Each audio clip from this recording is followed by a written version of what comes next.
All right, everybody, welcome to the TWC Zoom call for today. If it's your first Zoom call, you guys might not know who I am. My name's Eric. I am the director of certification for TWC, along with many other things.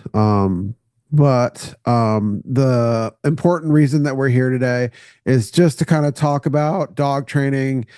For a lot of people who are here today, they're interested in becoming a dog trainer. There's also some people here who are currently dog trainers who are just looking to improve their current professional dog training business. So we're going to talk about a lot of that stuff. And real quick, let me just jump into a little bit about TWC before we get into the rest of the call. Training without conflict, the next evolution of dog training. In 2020, the first TWC certification program was held in Plant City, Florida. Since then, over 300 students have enrolled in the program. There are currently 90 TWC certified trainers worldwide. We are currently enrolling for actually, this is incorrect. I should have fixed this, but we are currently enrolling for the 21st TWC certification program class. We currently have TWC trainers in 9 countries and TWC students on 6 continents. The TWC community is growing extremely quickly, and we're super proud to have trainers all over the world. And obviously, in the United States, we have trainers in the UK, we have trainers in Australia, New Zealand, Germany, France, many other countries. And we're super proud of that. What is TWC? Training Without Conflict is a community of dog trainers that utilize the concepts created by two-time IGP world champion Ivan Balabanov. The TWC methodology is rooted in the science of animal learning and evolutionary psychology to create unbelievable training results. TWC trainers operate with the belief that dogs are our fellow creatures and not opportunistic animals transacting for rewards. Dogs are our best friends. This is commonly stated among all types of dog trainers, but it's rarely practiced. As you guys probably have seen a lot of stuff on Instagram, on Facebook, on YouTube. Everyone talks about how dog is a man's best friend, but very rarely do you see trainers interact with dogs the way TWC trainers do, where you truly are interacting as best friends. With TWC, dogs being our best friends is the foundation. TWC prioritizes play as the most powerful motivator in training. When all basic needs are met, all animals will choose play. That's a very famous quote by Ivan. It's very true also that we have seen across the board with any dogs that we've trained since we've been using Ivan's Training Without Conflict methodology. It's once you provide the general things that a dog needs to have a good life, or an animal for that matter, sleep, food, and, technically with humans, if you have a good job, you have, good finances, the next thing you want to do is enjoy your life. So like Ivan says, when all basic needs are met, all animals will choose play. So that's a little bit about TWC. But today, I have a special guest with me. He actually was a member of the first ever TWC certification program. He's also now become one of our TWC expert trainers. He's super busy most of the time, but thankfully he messed up his knee and he can't be as active as he usually is. So I want to real quickly introduce Paul Salveson from Cowboy Canine Training. Hi, guys. So Paul, just real quick, can you just kind of break down how you how you came across the decision that you wanted to be a dog trainer and what that process was like? So I think kind of anybody else, like I've been around dogs my whole life, dogs growing up and everything. And I think you get to a point where you're like, okay, I want to get into this. I want to know more. I want to go above just sitting down and things, right? And you really start messing with dogs. You're training more dogs.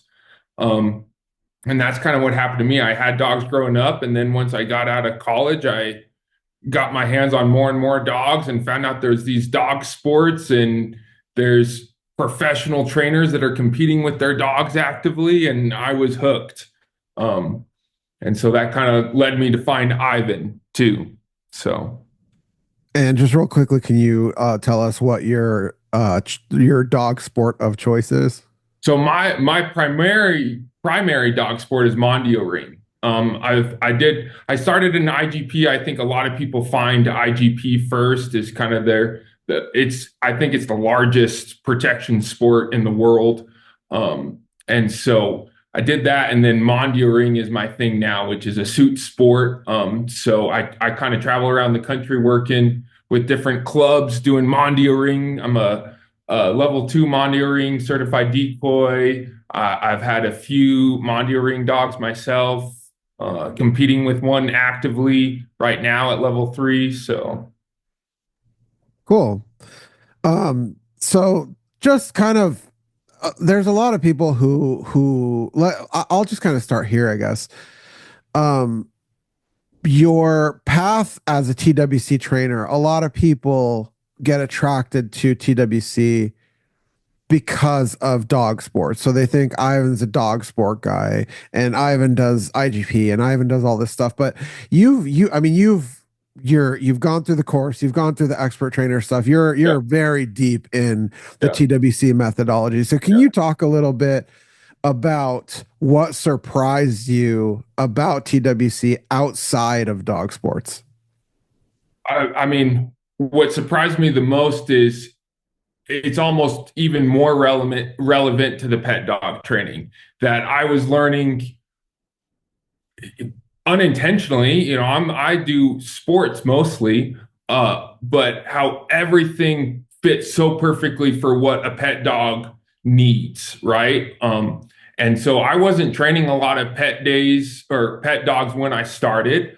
And now it's something that I can't not. I can't help but see someone and feel like I have something to offer them that could change how they interact with their dog.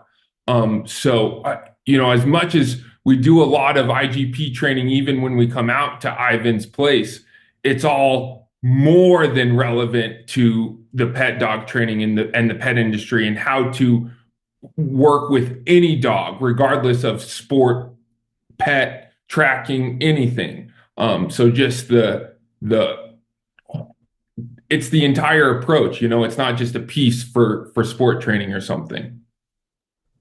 Yeah. I think a lot of people come in sometimes with the understanding that they're going to learn some sports stuff, or people are under the mistaken belief that they're going to learn some sports stuff. But a lot of people get really brought into this world where they can literally train pretty much any type of dog in any type of discipline, not necessarily as good as the best trainer in that field, Oh, for but sure. you're able to have a conversation with a Absolutely. person in a sport that you might not even know much about, simply because you understand the principles that you kind of learn throughout the course. So can you talk a little bit about kind of like how TWC is able to help you get out of your comfort zone but still feel comfortable somehow? Yeah, for me, coaching people, offering advice for people is not the easiest thing in the world.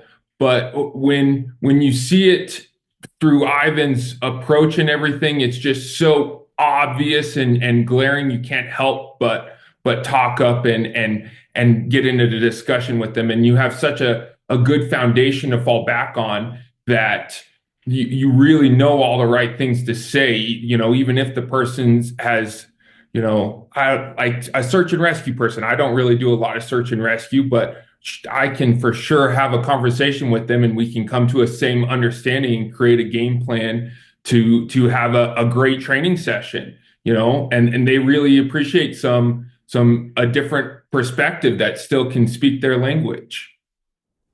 Yeah, I think it's kind of interesting that like right now you're talking a lot about the people, and that's something super common with dog trainers, where a lot of dog trainers will talk about the dog, and the dog needs to do this and the dog needs to do that, but a lot of dog trainers don't put a ton of emphasis on how they communicate with dog owners, dog handlers, dog trainers. So one of the like one of the very, very interesting things that I've found since being part of TWC is that the course is not necessarily designed specifically for dogs. It's designed for animal learning, and humans being animals. I think that TWC, that some of the concepts, if you can bridge the gap between what we're talking about, which is dogs most of the time, and put that into the context of human interaction, I feel like the concepts help you interact with clients and communicate very well with clients. So, can you talk a little bit about that? Well, and I say this, anybody that has asked me about TWC, this is one of the first things that I say is that it didn't just change my life with dogs, but it changed my life every single day, just on a human level. The way I interact with people, the way I observe things, kind of everything. It really was like, for me in my life, before TWC and now after TWC, just because my eyes have been opened. And it sounds kooky to say, but it's the truth. It's just unbelievable what the information that is in this course can do for you. Yeah, I think it's very interesting sometimes to think back on what you were like as a trainer prior to TWC. So like even myself, like I used to train dogs in New York City, and I had my own dog training business, and like I've taken all these down because like I eventually saw them and they were super embarrassing.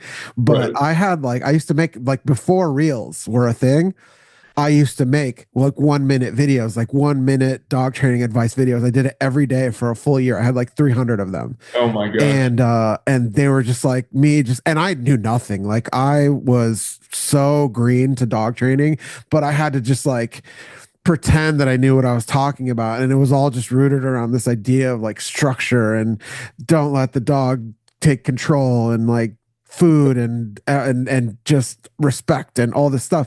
So can you talk a little bit about what you were like as a trainer prior to TWC, and then what your growth was afterwards? Man, I kind of think of me, uh, a trainer before, almost as like a follower. I'm almost just like praying my dog is a good dog today, and almost just following along in this path, not really having the confidence to guide them or show them, how to do specific things, I guess. It looks like a lost puppy, thinking back. I'm just like, wow, I don't even know how I trained anything. And yet I am sure I was so confident, previously. And then afterwards, it's just not confidence. It's just that there's always something more to do. There's always something more to touch on. There's always something more to show them. And it's kind of like this never ending, like, oh yes, I can do this. I can show them this. It's fun. I enjoy it. Yeah, I think one of the like I obviously I'm in the position of being able to have these types of conversations very regularly, and that's actually how we kind of came upon the idea of having these types of calls to sort of give people an idea of the conversations that I'm able to have with trainers who have gone through the course. And a very common thing that I hear a lot from people is that going through TWC and understanding the TWC concepts has kind of allowed them or given them the permission to enjoy dog training again. Oh And yeah. I think when I first started, there was so much like teach dogs place, teach dogs down, teach dogs sit, and then everything is just about making sure that they're just being accountable for that specific thing all the time. Structure, structure, structure. And I think you can get very burnt out with dog training doing stuff like that. And I think TWC very much so gives people permission to just have fun again. So can you talk a little bit about what your experience with that has been? Well, you're looking at the dog from such a like wholehearted approach that you have to work on fulfilling all the dog's needs. And there's something about that that builds such a strong relationship with them that you really value each other. Our goal is that the dog really bonds with us, but in turn you bond with the dog. And so all that's left is play then, and it's just kind of beautiful. So every single dog that comes in, the longer they stay here, the more bonded I get with them, the more fun we have. It's there's just kind of like no other place that this path leads is than just to enjoy each other. And that's something really nice, not having to worry about dictating something to them all the time. You just have a relationship with them. Both of you have this give take relationship with each other, and it's awesome. Yeah, I think that's one of the whether people have kind of seen it throughout the videos, or I can't recall if Ivan says it, especially if you haven't done the course, or I don't know that Ivan says it too much in like possession games or teaching out or chase and catch or anything like that. But a very big principle in TWC is that the emotions of the dog come first. But I think one of the very important pieces of understanding that the emotions of the dog come first is that you give yourself permission to have emotions during dog training, because there's so much out there about like, especially with like clicker trainers and stuff like that, where you basically are supposed to be this like tree and not Right. supposed to give any emotion and supposed to be this like Skinner box thing essentially. And TWC is the complete opposite of that, where you're just like the emotions of the dog do come first, but I think that you allowing yourself to feel emotions for that dog and with that dog really open up like capabilities and training that you don't see in other types of training. Well, and I was just thinking, one of my first mentors was a kind of a clicker training, and he really showed me, all right, how to use a clicker. And one of the staples is you're nothing, right? Be emotionless. Yeah, like let the dog figure it out. Let the dog offer something. And it's just, I get chills thinking about that, how painful it would be if I were to do that to one of my dogs now.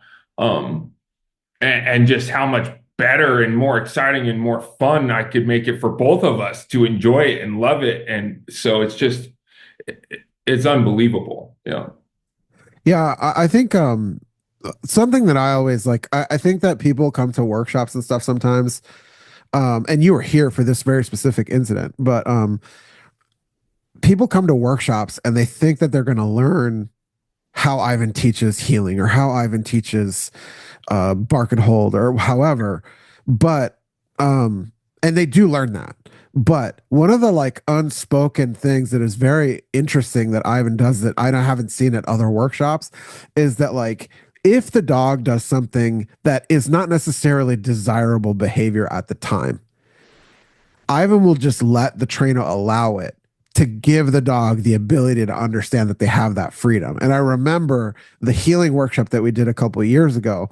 There was a dog there, and they were trying to work on like just slight turns to eventually start to work on the about turn.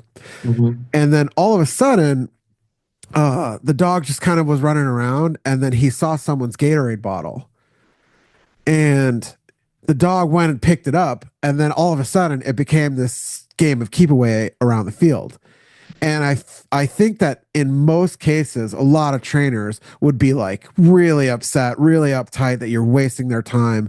And Oh, yeah. Ivan was just like, let him have fun, like let him Yeah. get it out of his system Yeah. because we need him to focus. Right. And we all sat there and laughed and watched. And this dog ran around and had this little game of keep away for like 5 minutes. And then once he was done, we got him back, he focused, and we were able to have very like positive training session. Yeah. And So killed it. yeah, and so I think that like that type of thing is something that's missing a lot in training. It's not always about being this like structured, rigid person. Sometimes you just have to let your dog just have a good time. And I think that's something that's more prevalent in TWC. And I think I find myself saying that to all my clients. Well, like, why, what are you doing right now? Like, let them have fun. Let them let them take a moment here, see what they're doing, be curious with them. So absolutely. Yeah, yeah. And so that just kind of brings me a little bit into we kind of discussed how TWC has affected you as a non-sport trainer. So can you talk a little bit about TWC has helped you in your sport training, like whether that be as a handler or as a decoy or any stuff like that? So like with the sport training, I feel like everybody has their like little tools, their little, this is what I do, and this is how it is, right? And I used to kind of like, okay, let me collect all the tools. So this person does it this way, and I'll do it that way. And after TWC, you really kind of, there's no tools out there like that. Those are not really exist, right? There's a reason why some of those work and why some of those don't work. And with TWC, you understand the reasons why they work or why they don't work. And so then you can build your own little tools that actually do work with the right principles that you understand so well. And it just becomes kind of easy. I hear Ivan talk about it all the time, but it's the training field now is like my laboratory, right? I can go out there and I can just play with stuff. I know exactly what dials to turn, when to turn them, and I can play with it and see what works. I don't have to rely on these little gimmicky things, really. I use props, of course, but I don't know what I'm going to do tomorrow. So it's Yeah, fun.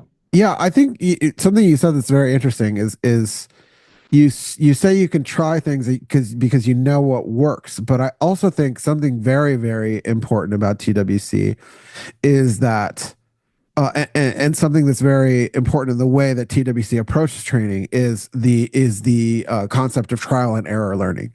Right. And part of trial and error is not succeeding or failing. Right. 100%. And I think that trainers get so wrapped up in having successful reps all the time Oh, yeah. that they get almost like in their head about training. And that's how frustration happens because it's not always going perfect. And Right. I think that TWC, the way that you can approach training and sort of the all-encompassing thing, having fun, enjoying the dog, enjoying the emotions, that allows you to go into training and understand that even if you do have unsuccessful reps or a bad training session, it's not the end of the world. And I think it Oh, gives you absolutely. permission to go out there and try things and fail and still be okay. Right. An unsuccessful repetition for me is like, oh, beautiful. All right, let's go. Let's go. That's awesome. So, Yeah, I mean it just gives you permission to try things without being worried about failing, but at the right, same time, it gives trainers the opportunity to understand that a failed rep is an opportunity to create a successful rep in the right, future because it right. gives you the same information as a successful Absolutely. rep. Absolutely. Yeah. Yeah. So, can you talk a little bit just about like your success that you've had kind of with sport training and stuff like that, and just tell us a little bit more about your Mondioring career? Yeah, so I started off just like going to a club on the weekends, getting in the suit as much as I could. People are experienced people are hesitant to put their dogs on you at first. They really have to watch you work, and then all right, you can do one send with my dog, and we'll see how it goes and everything. And so that was a slow, painful process. But I feel like after TWC, um, just the amount of knowledge that it kind of gave me helped me show that I'm actually really capable, and not just athletically, but as far as figuring out a solution to a training problem or to how can I fix this behavior issue that I'm having on the field, which I had no idea what to do beforehand, right? But that just gave me such more value than just catching a dog, that I think word of mouth kind of got out there, and now I'd have most of the monitoring clubs in the country have reached out at some point saying, "Hey, can you come out and play with us and work with us and show us what you've been doing and everything." Um, I've been going out to New Jersey once a month for the last couple years. I've been going out to New Mexico to a club out there a few times a year, a couple clubs out in Texas, work in California, New York, kind of just wherever there's a Mondio Ring club, I'm out there working. And I'm definitely blessed. It's been the funnest time of my life. I can't, thank TWC enough for I feel like without them I would not have such an opportunity. So it's pretty awesome. Yeah, yeah. I think something very interesting that you're kind of talking about, and I think that Ivan has this like saying that he says a lot, like especially when like you listen to a trainer who very much does not know what they're talking about, but they're just saying a lot of like dog training words or dog training catchphrases. He uses this term talking salad. And I think that something, especially like and I always have to have this conversation with trainers who just start in the course, that the TWC course is not about like or you're not tested in the TWC course about like how much you can remember Ivan says during the course. It's Right, about, can you explain this stuff? right, And Ivan always kind of goes back to that Einstein quote that if you can't explain it to a 6-year-old, then you don't know what you're talking about. right, And I think that TWC, although it's this like very like not I shouldn't say complicated, but it's a very like all encompassing methodology. It simplifies it to such a point where you really can explain this stuff if you truly understand it to anyone across the board. And another thing that Ivan talks about a lot is like this concept of play. And with play, he has that example that he talks about with like, if you know how to play soccer, you can go from Germany to Spain to Brazil and not know what language they're speaking, but still be able to communicate. And I right. think that that's kind of what happens is if you know what you're talking about with dog training, you can go and even if you don't necessarily know how to communicate with someone, you can still point them through your actions in a way that they understand that the way you train dogs is appropriate for their dog. And I'm kind of going long winded on this, but can you kind of talk about a little more about the communication that it allows you to have between client and trainer or trainer to trainer? Yeah, I mean, trainer to trainer, you really understand really quickly if they know what they're talking about or not, because it's just kind of like, wow, that sounds like we're speaking English, and then it sounds like I have no idea what language you're talking about. So when because I've met Michael Ellis and been able to talk to Michael Ellis in person, right? And then I talked to the other pet dog trainer in my same town, and it's just like it's hard to talk with someone who doesn't speak the same language now, who doesn't have, an advanced understanding of dog training conversation, especially with dog training. Um, and then with clients, absolutely just being able to break it down to its simplest form for them to really kind of have this aha moment of like, oh my gosh, because you're not trying to explain this crazy method that you came up with in your basement that only works for a handful of dogs and it's your tool, right? You're really trying to get a certain concept across, a base concept across to them that is really in its base form simple. And so it's kind of easy to talk with them in that way and then build them up for that, and let them grow upon that base concept and guide them through it. And then communication with the dogs too. As a decoy, I get to communicate with these dogs in different clubs that I don't spend all the time with, and just so quickly having a clear communication system with them that they can start building a relationship with me like right away, because I can just tell, all right, we're communicating, right? We have our core things that we can kind of look at, and it's easy. It's Yeah, I think and this, it's kind of funny that you use the word easy so often because you're actually like we've had like different uh instances of you having like getting testimonials from you that we've had online where you talk about how TWC essentially makes dog training easy Yeah. because you have this ability to just communicate across the board with clients, with Yeah. dogs, with all this stuff.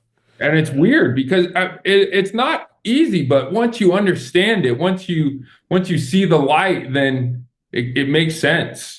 It Yeah, and it's funny that you say it's weird because you're in a very funny position because you were in the first TWC course. So yeah, you're in all the videos that people view now that they're taking the online course. And yeah, you have a very expressive way of showing that you just had a mind-blowing experience. exactly. So can Yeah. you talk a little bit about like what those experiences were like kind of what you felt like that door was opened or that the light got turned on when you had those experiences during the course?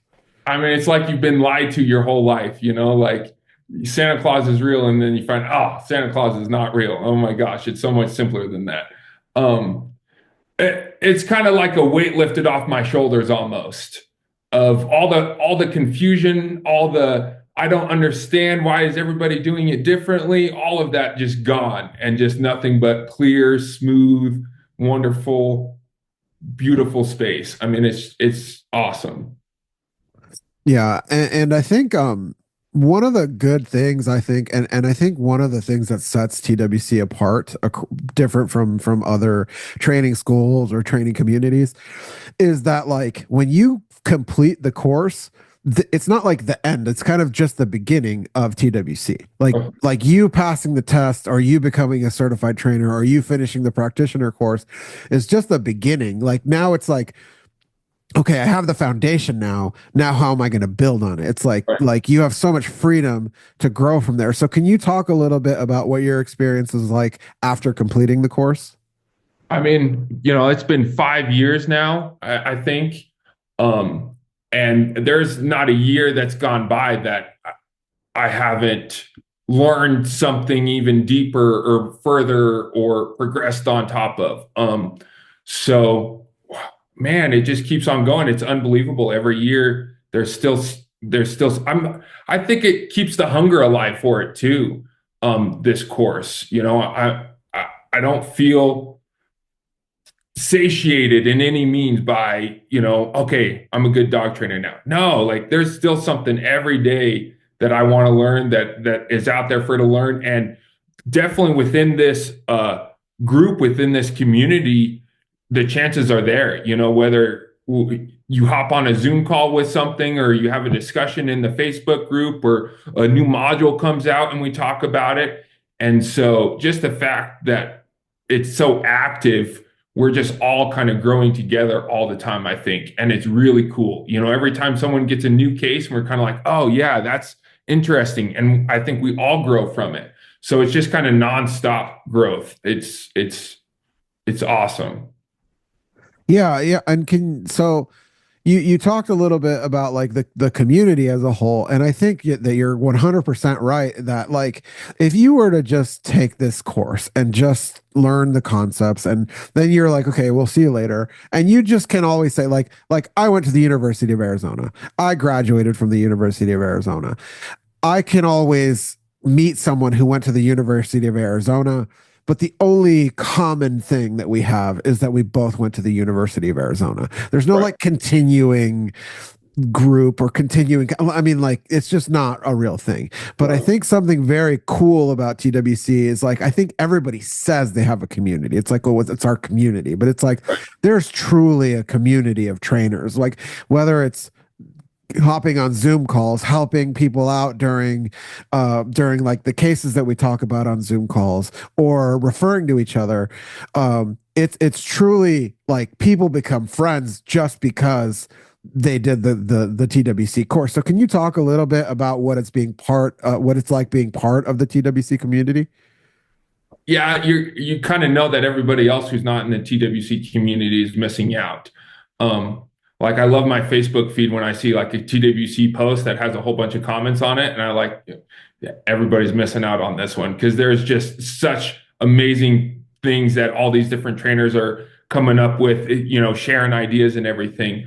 When I go, like, I've been to a couple seminars where there's TWC trainers and not TWC trainers, and it's just like we want to bring these other people into the fold. It's just you don't quite speak the same language yet, right?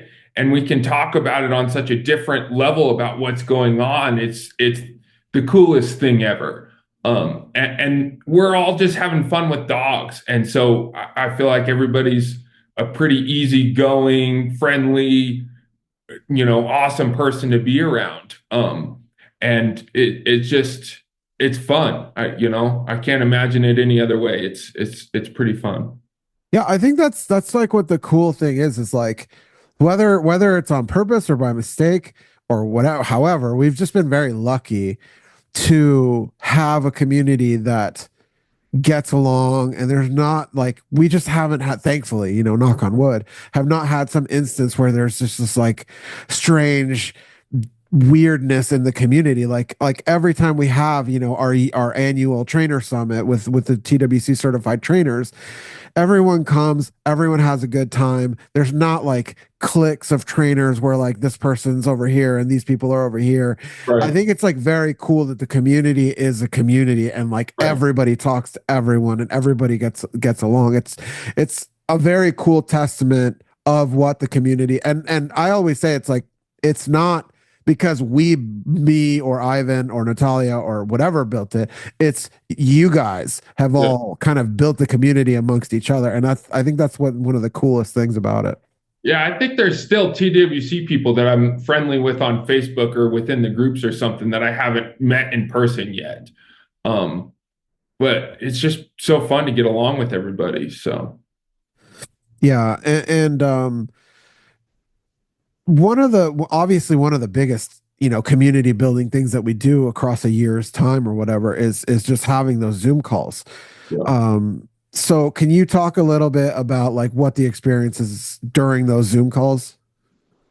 Man, I feel like so many different kinds of Zoom calls. You get the Zoom calls where somebody brings an interesting case in and we're on it for hours, right? We're just digging in as deep as we can, watching more video. And then we have the fun Zoom calls where Ivan brings a new thing that he's been thinking about or playing with and kind of presents it in like what do you guys think? Tell me, give me feedback on it and everything. Um, had the Zoom calls where Ivan almost steps back and just wants to listen to us chat and go back and forth with each other. And he almost, has to resist from talking and let us finish and everything. Um, I've probably learned more from the Zoom calls and watching past Zoom calls and everything than the course, just because it's the actual, putting it into practice. It's the actual, here's what I'm struggling with, from a fellow trainer, and that we all probably struggle with. Yeah, the Zoom calls are so important. And, it's always like the more you put into the Zoom call with them, the more you get out of it, which is something I think took me a while to learn, but it's fun. If you come prepared, like it's going to be a good time. Yeah, real quick, there's a few people asking questions in the Q&A tab.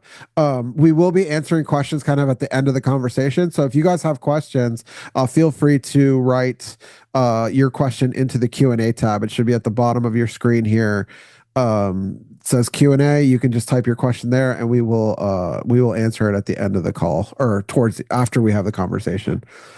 But yeah, so one of the things that I think again sets TWC apart is this we have an archive of all of the Q&A calls that we've had with the TWC classes. The certified trainers also have an archive of their calls because certified trainers have calls every month, even after they complete the course. And then you being part of the expert trainer program, you also have an archive of those calls. So we kind of pride ourselves in continuing to have more and more content for you guys. And the Q&As are very cool, obviously. But I think one of the things that also sets TWC apart is that Ivan has this like hunger to always continuously improve the course. And he's always either adding or updating current modules.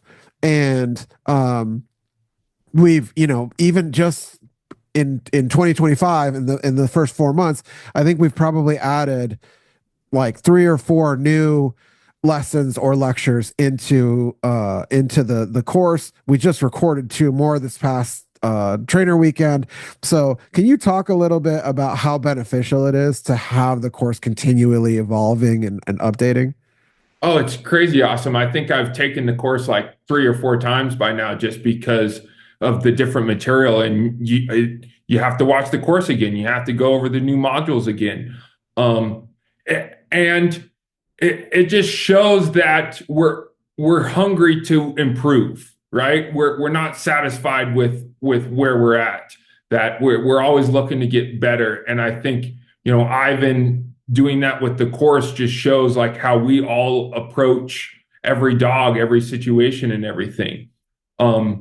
It's just an unbelievable amount of value. I think about it all the time. Oh my gosh, man, when I log on to this course, like what's going to be different this time? And I have to dig through and oh my gosh, this video's got added. Okay, this case study is added. All right. So yeah, it's pretty awesome. Yeah, and I mean you have such a like cool point of view because you were part of the first one. Yeah. So the amount of growth that there has been in the course is like crazy compared to someone who just signed up today. Yeah, I mean, it doesn't even look this like I log on to it now, it doesn't even look the same when it first came out, right? All the videos I could watch and I could see myself in every video. I feel like I'm not even in, half of them anymore because it's just all such new material and everything. I think there's like 5 complete modules that weren't even added when I took the course. So Yeah. I mean, it's honestly kind of funny sometimes because it's like, um, as things are getting added, there's stuff from the old building and from the old yeah, TWC and like, you you can know, tell when it was just the whiteboard and the little TV, and then when it was, the new board with the TV, and then the new building now with the, yeah. extended. It's funny to see the evolution. Yeah, it's super. I mean, it's even funny for me to see that stuff as it kind of grows. It's been.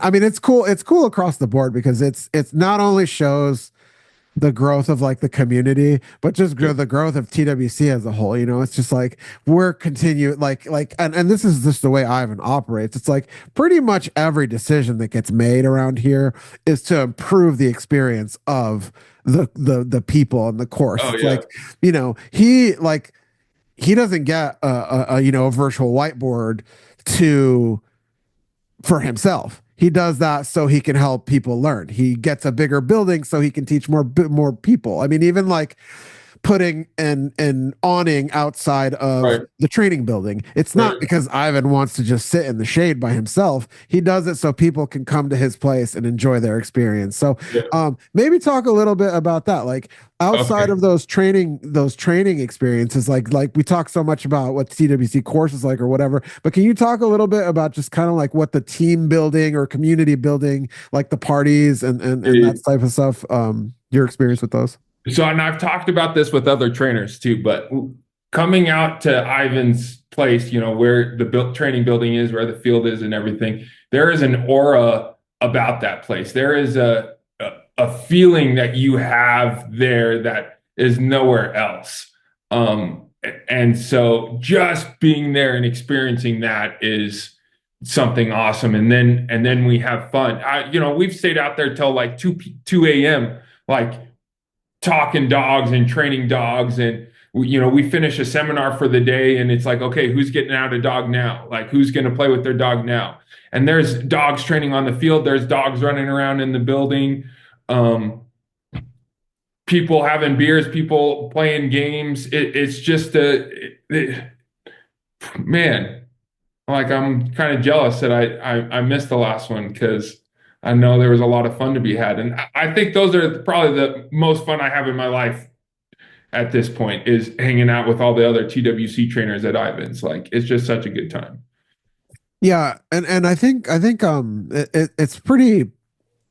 it's pretty cool, I think, again, that like there's so many seminars you go to where it's like if it's the end of the seminar, it's the end of the seminar. Oh yeah. Everyone gets in their car, everyone goes home, and it's the end of the day, and you don't think about dog training again. For me, it's almost like okay, the end of the seminar is the beginning of the seminar Yep. because like that's when everybody's like okay now we're going to really talk about that's now we're like oh whoever's going to get a dog out like you said and who's Yeah. going to do this and then all of a sudden it turns into this just like group training event. It's like it Exactly. goes from a seminar to just like hey we're just having basically a club day or something like that. So Totally, definitely. and yeah I mean it's and I mean even just coming down to like not even just the training like I was saying, but like just having a good time with each other, whether it's like a UFC fight that gets put on or like it's just not really like I mean, and then you kind of have a very cool experience now that you've gone through the expert trainer course because that's much more personalized that like Ivan does like I think he's so generous with his time, whether it be a 5 hour Zoom call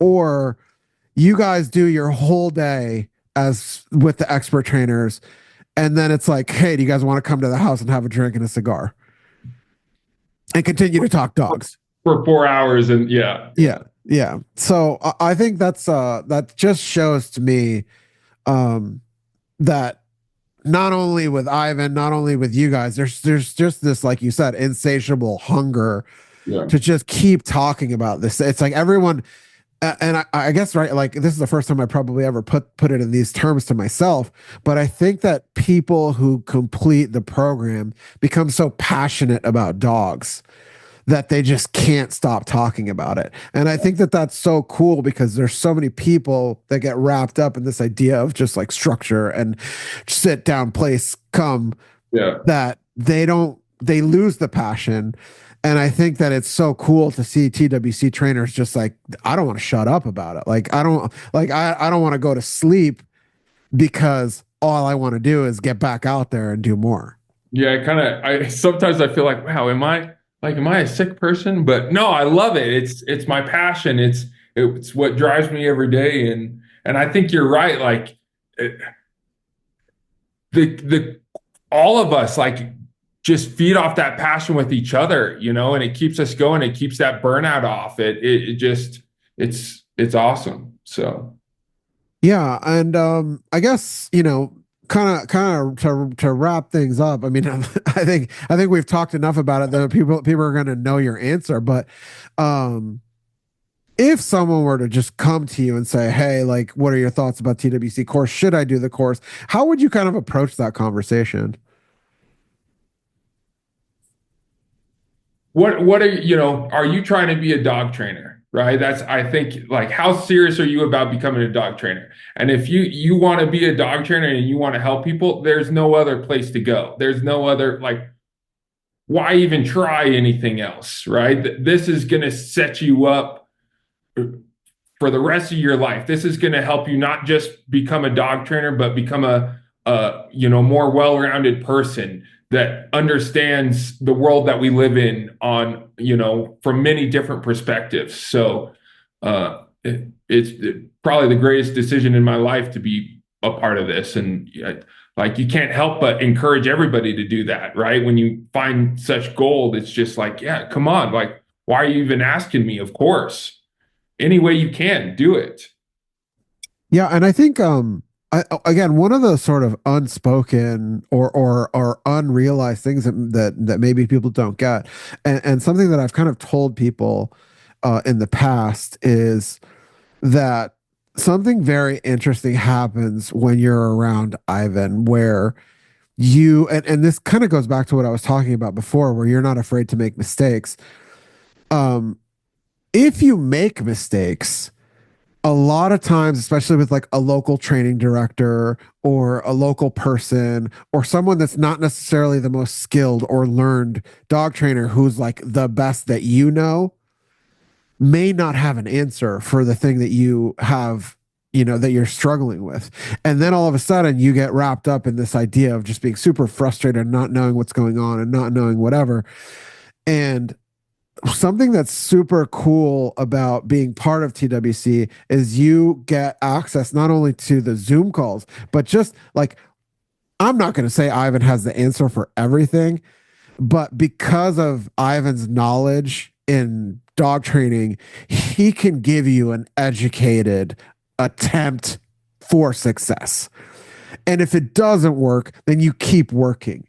And I think that's one of the more comforting things about being part of TWC and being okay with making mistakes is that you have this person there who's always going to be able to provide guidance or help. So can you talk a little bit about what your experience has been getting, guidance from Ivan on troubling or difficult situations?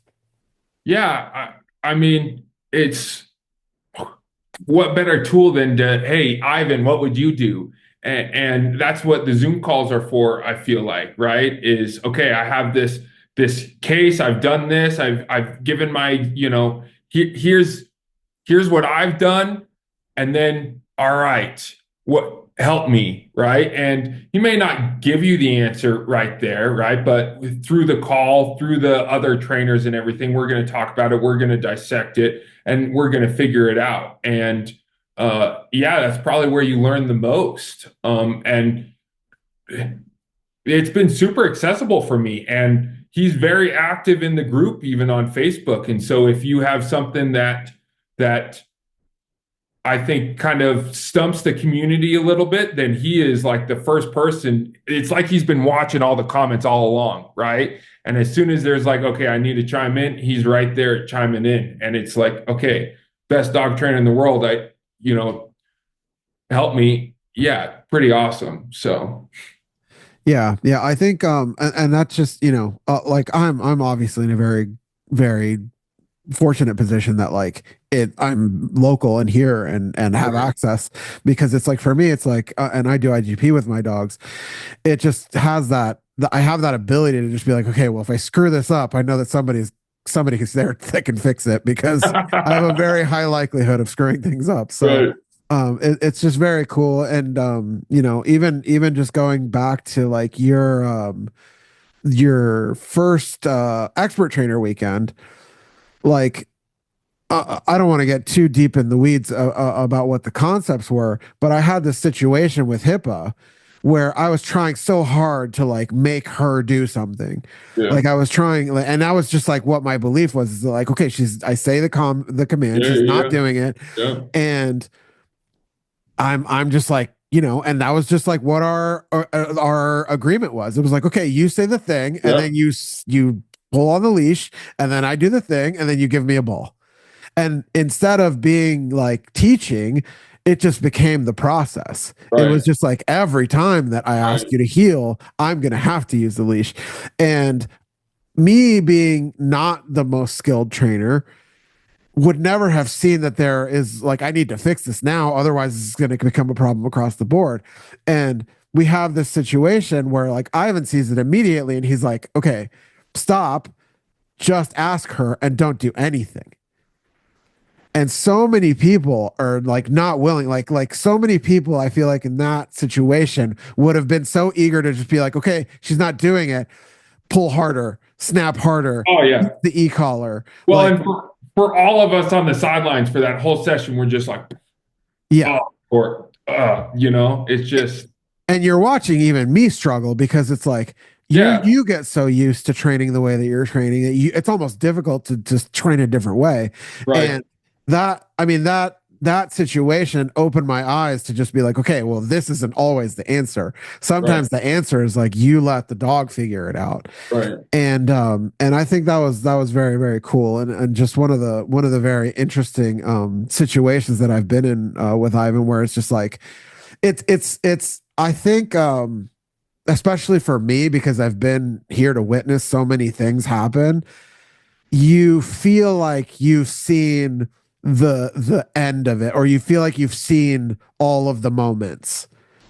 But then you get another one where you're just like, oh, Right. what the hell? Like, where did he pull that out from? And I think that's one of the cooler things about being around Ivan is that there's just so much knowledge there. Like it's Well, almost like mind bending to yeah. think that like someone can know so much more than you. Like, and I don't mean that in like a he's so much smarter than everyone, but I had sort of a similar experience. So I don't know if anybody else knows this, but I used to DJ for a very long time in New York City. I DJed for like 15 years, and there were these guys that I looked up to that I would be like, these guys have so much more music knowledge than me, to the point where I will never be able to catch up. And even if I spend the next 10 years trying to become what they are now, in 10 years they're going to be 20 years ahead of me still. So I Right. think that's just kind of like, he just has such a good ability to retain knowledge, retain memories of training sessions, and his experience so much that he just has this ability to always find an answer, which is very cool. Yeah. Well, and to teach you too, not just help you, but like actually teach you. I think his ability is, next level. I went to college. I did all the college courses. I didn't have a college professor that was anywhere near the level of teacher that Ivan is, I think. So, Yeah, and I think a lot of people. I mean, we just had our trainer weekend this past weekend, and someone else had the exact same thing to say, where it was like, I've gone through like, and she's not the first person to say this, but she's gone through like behavioral courses and different. She has a degree in this stuff, and she's like, this course was more valuable than my entire college experience, which is crazy to say when this was like your specialty. yeah. So I think and that just kind of again goes back to just like Ivan's desire to continue to learn on his own. Because I think if he didn't have the desire to continue learning, the community would not be the way it is. But it's like, I mean, even I get surprised that like I'm looking on Facebook and all of a sudden like Ivan's talking about some other scientific study from like wherever, and it's not like a joke. This is what he does Right. like he's just all the time thinking I'm about like, how to improve, how to do better. you just got back from Hong Kong. What have you been doing? Like researching this study at 3 a.m. in the morning? Or the entire time on the flight or whatever. Exactly. Yeah, I mean, I think that's one of the cool things is that I mean, I think that the community would not be so hungry about learning if Ivan wasn't. So, I think that's just one of the very very beneficial things. But I I kind of want to wrap things up so we don't go too long and just kind of respect for your time. But I want to keep you for a little bit just because we probably will have some questions here from some of the people regarding the TWC program.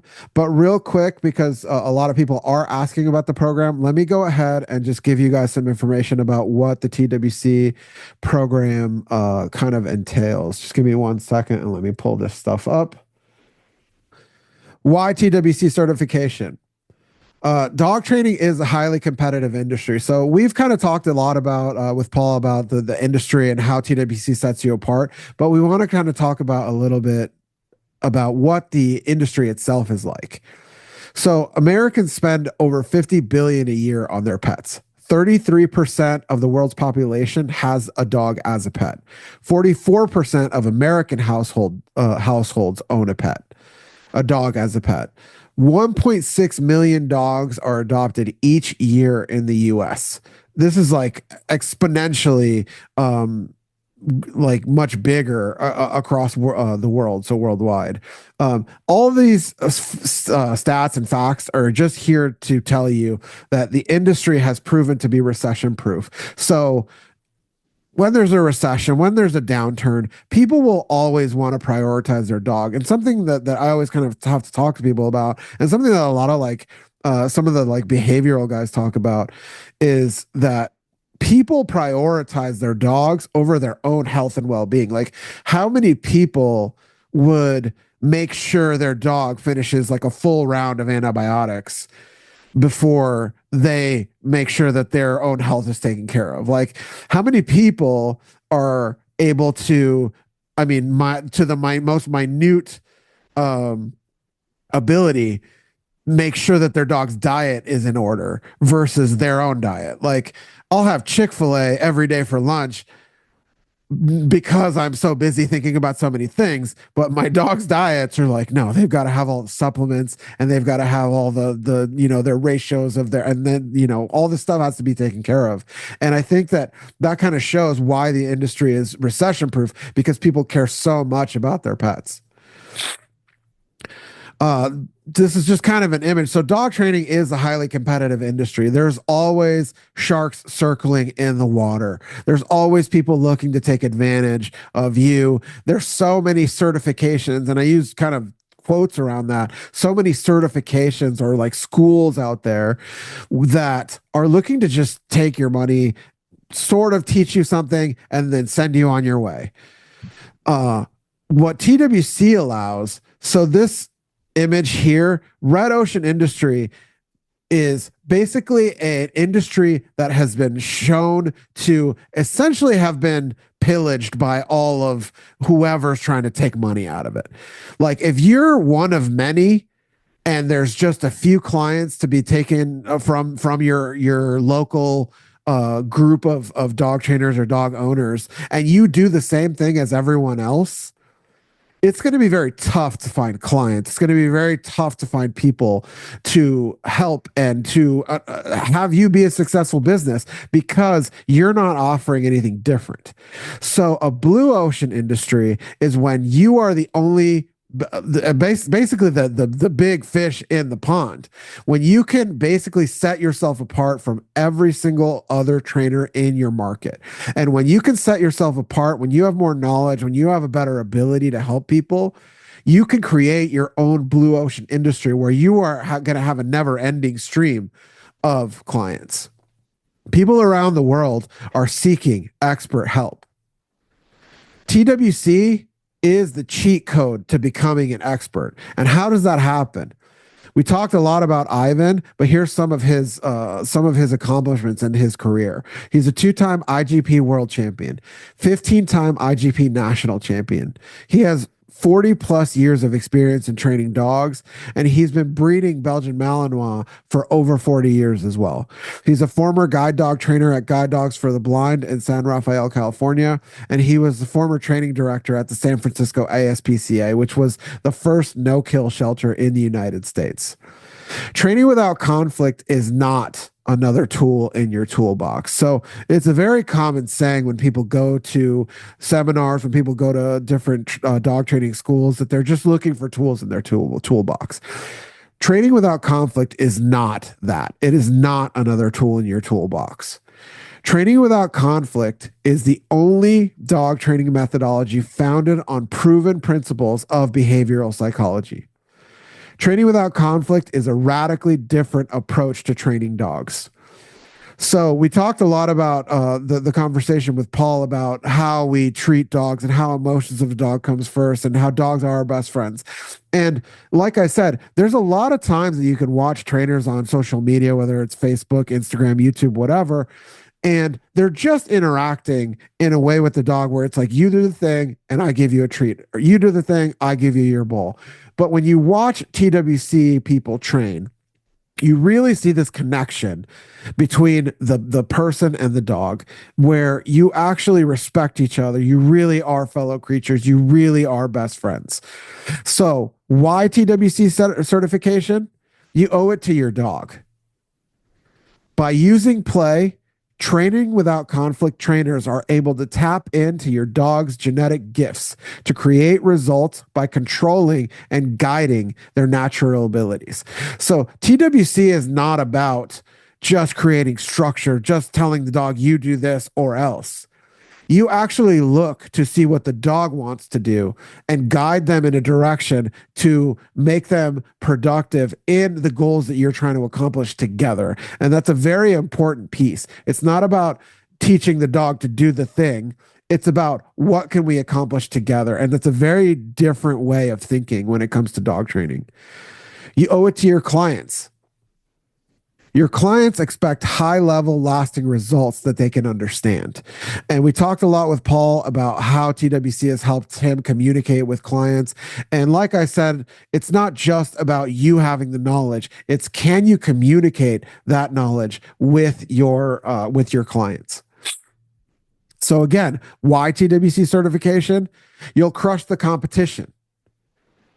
The dog trainer that can achieve the best and most lasting results while maintaining the motivation and happiness of a dog and be able to communicate how those results were achieved wins.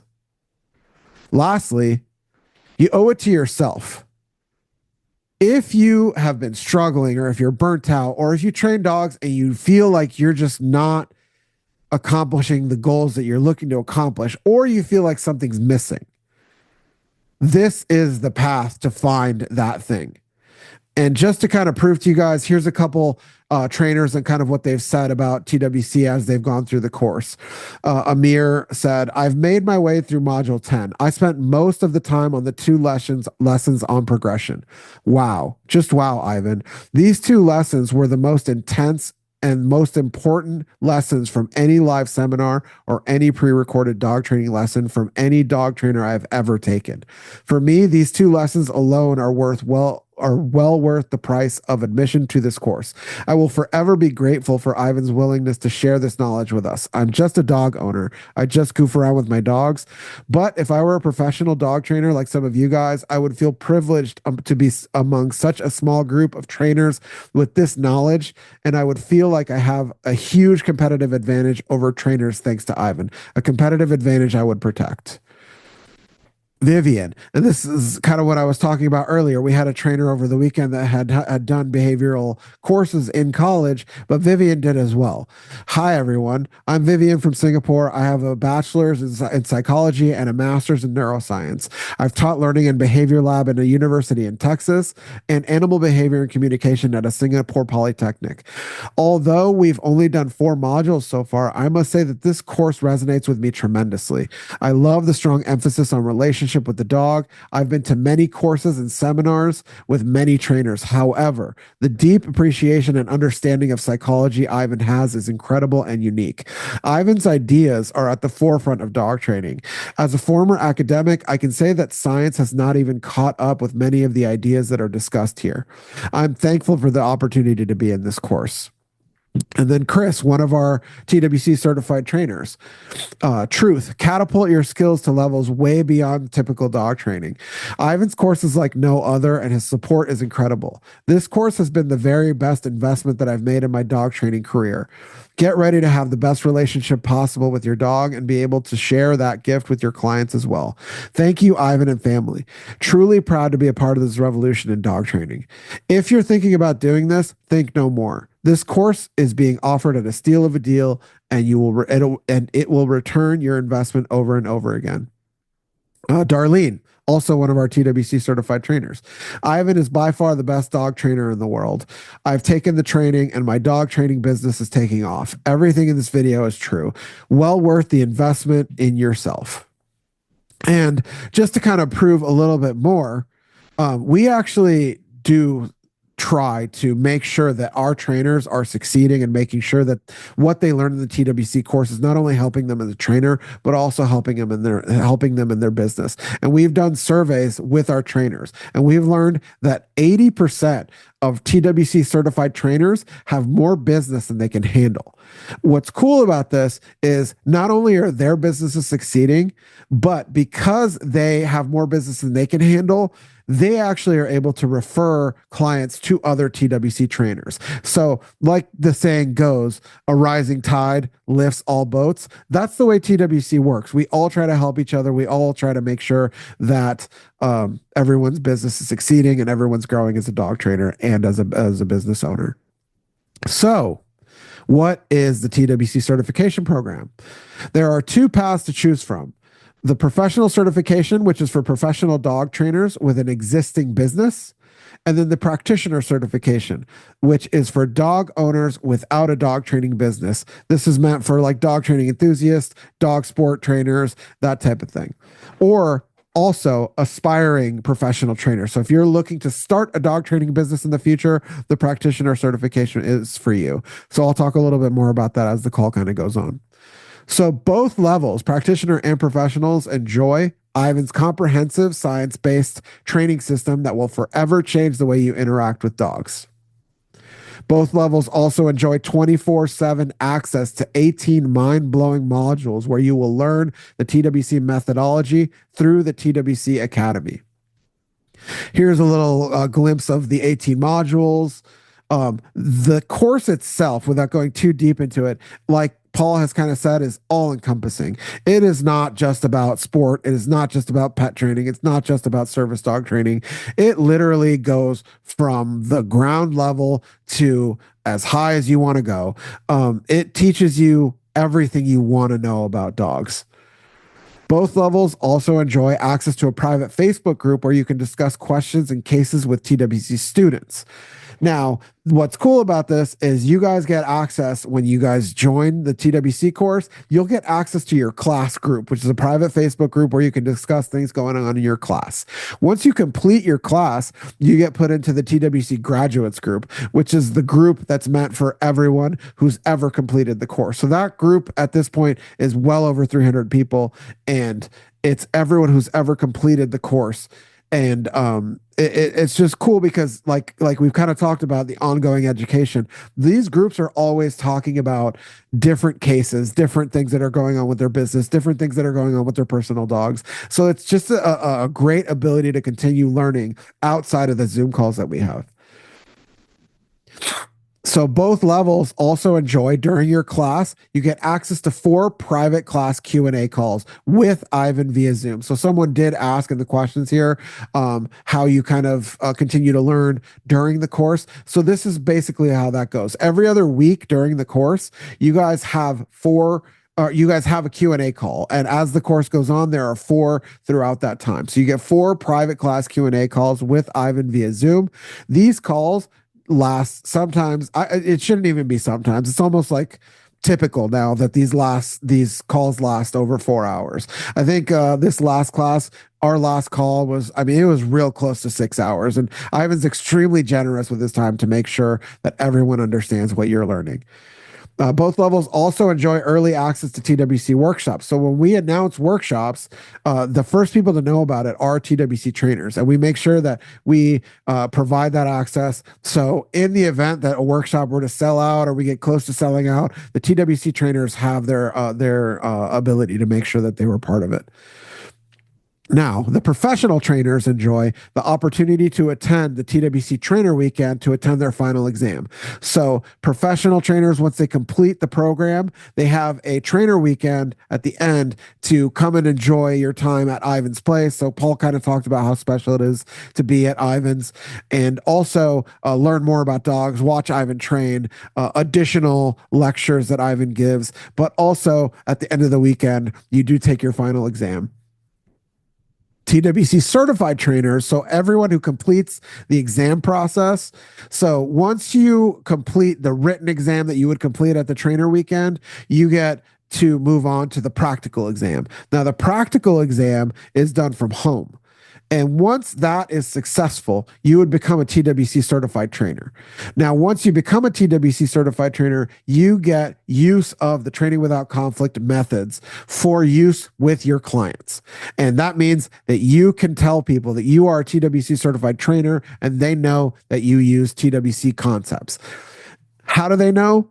TWC certified trainers also enjoy promotion and listing on the TWC certified trainer directory, which if you guys haven't gone to our website, make sure you go to trainingwithoutconflict.com and click on the Find a Trainer tab. Now, when we first started, it's very interesting. Like Paul was part of the first class. So when we first started the Find a Trainer directory, it wasn't this like big thing where like everyone looked at and you just went and found a trainer. But as the community has grown, it's actually very interesting how many trainers reach out to me to tell me that they're getting business directly from the Find a Trainer directory, which is super cool because not only are you getting clients that you want to work with because they're looking to you to enhance their relationship with their dog, but you're also getting almost pre-selected clients. So you know that the people that are coming to you are looking to do the things that you like to do, instead of having those moments where, like, we kind of talked about the burnout, and we'll address it a little bit more because I saw a question about it. But some of the burnout that trainers experience is having to work with clients who are just like, I just need my dog to stay out of the way. I just need my dog to go to place, come when he's called, and just not be annoying. And that's just not the type of training that TWC trainers like to do. We want to enhance your relationship. We want to show you how you guys can be best friends, how you guys can become fellow creatures. So what the TWC Find a Trainer directory allows is for you to have those clients who are always looking to enhance rather than keep their dog out of the way, or not enjoy their dog, which can really burn out a trainer if that's all you're getting. So very, very cool thing that's kind of grown to be a very big deal over the time that we've had the Find a Trainer directory open. Certified trainers also enjoy access to the TWC Q&A archive. So as of I want to say in September of last year, this is no longer just for TWC certified trainers. All trainers, so practitioners, certified trainers, and professional trainers, once they complete their initial class, they get access to the TWC Q&A archive, which is an archive of every single Q&A that has ever happened in any class during the TWC program. So we are on our 21st class. So on average, we do 4 per class. So, I mean, there's close to 80 Q&A calls that you're going to be able to watch. I mean, it's just a never ending amount of content at this point. When those are averaging, 3 and 4 hours and there's 80 of them, I mean, there's just so much knowledge that's available for you guys once you enroll in the program. And once again, this is available to absolutely everyone that completes the program, whether you're a certified trainer, practitioner, or just someone who graduated from the program. TWC certified trainers also enjoy monthly Zoom calls to discuss ongoing cases. So, like Paul was kind of talking about, every single month we have what's called the TWC community call with our certified trainers, where we talk about cases, whether it's with your business, whether it's a personal dog, whether it's Ivan having whatever type of situation with dogs that are on the property. So, these calls, like, Ivan talked a lot about Tina. Everyone knows about Tina during these calls. Ivan talks, there's this dog he has now, Zeke. Ivan's talked a lot about Zeke during these calls. So he not only is able to use these calls for his own conversations about his stuff, but trainers also are able to come with their own cases, and we can have, very, very high level discussions about this stuff. TWC certified trainers also enjoy the opportunity to attend the annual TWC Certified Trainer Summit. So every year we have what's called the TWC Certified Trainer Summit, which is basically like a reunion of all TWC certified trainers. And what's cool about this experience is it's not just like when you come for a trainer weekend during the course, it's a little bit interesting because you not only get the experience of being on Ivan's property and enjoying the time training with dogs and being amongst trainers, but you also have to take an exam, which there's a certain amount of stress involved with that. And that it's something that has to happen during that trainer weekend. But once you become a certified trainer, you're actually able to attend the Certified Trainer Summit, where you just come and it's just about enjoying dog training, enjoying your company with your fellow trainers. It's just a time to talk dogs, train dogs, and have a good time.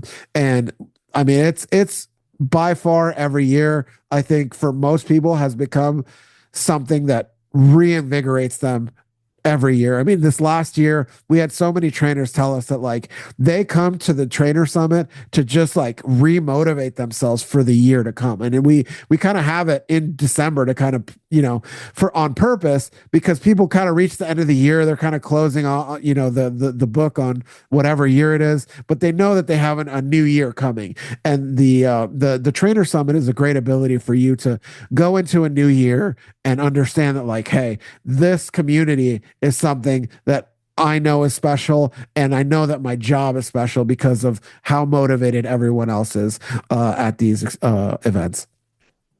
TWC trainers, certified trainers, also enjoy the opportunity for further TWC education programs. So, as we kind of discussed, Paul is one of the expert trainers. He was a member of the first expert trainer class. We are currently going through the 2025 expert trainer program with our trainers, and our TWC certified trainers will get the information regarding the 2026 program here in about a month or two. So, this is another opportunity that's available for TWC certified trainers. So, last thing, we pride ourselves on our community. So, we talked a lot about Ivan, we talked a lot about the knowledge, we talked a lot about many things, but the most important thing to us is the TWC community.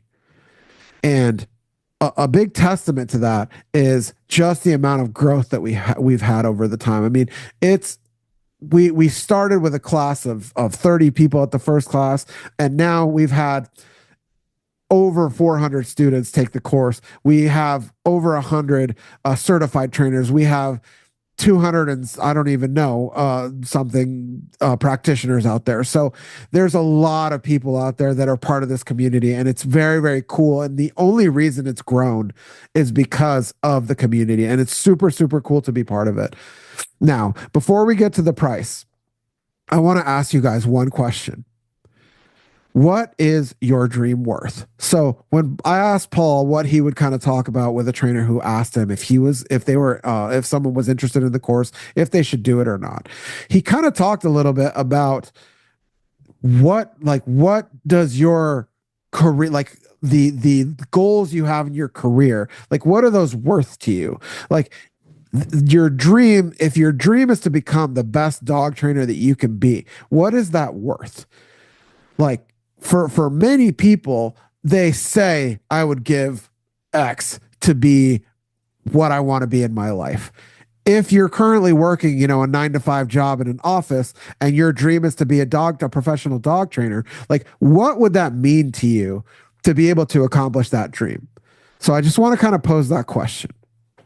So now, if you believe that your clients are worth it, if you believe that your dogs are worth it, and most importantly, that dream that we've been talking about, if you believe that that is worth it, we'd love to have you join something special. The TWC certification program for professionals is $12,000 US. And for practitioners, it is $10,000 US. How to apply? If you go to trainingwithoutconflict/certification, you can purchase the $97 TWC certification application. Once you fill out and submit the application, me and Ivan will review the application. And once we've reviewed it, I will contact you with the next steps. So once again, TWC certification, how you apply, trainingwithoutconflict.com/certification. Fill out the application. Ivan and I will evaluate it. And then once we evaluate it, I'll contact you with the next steps.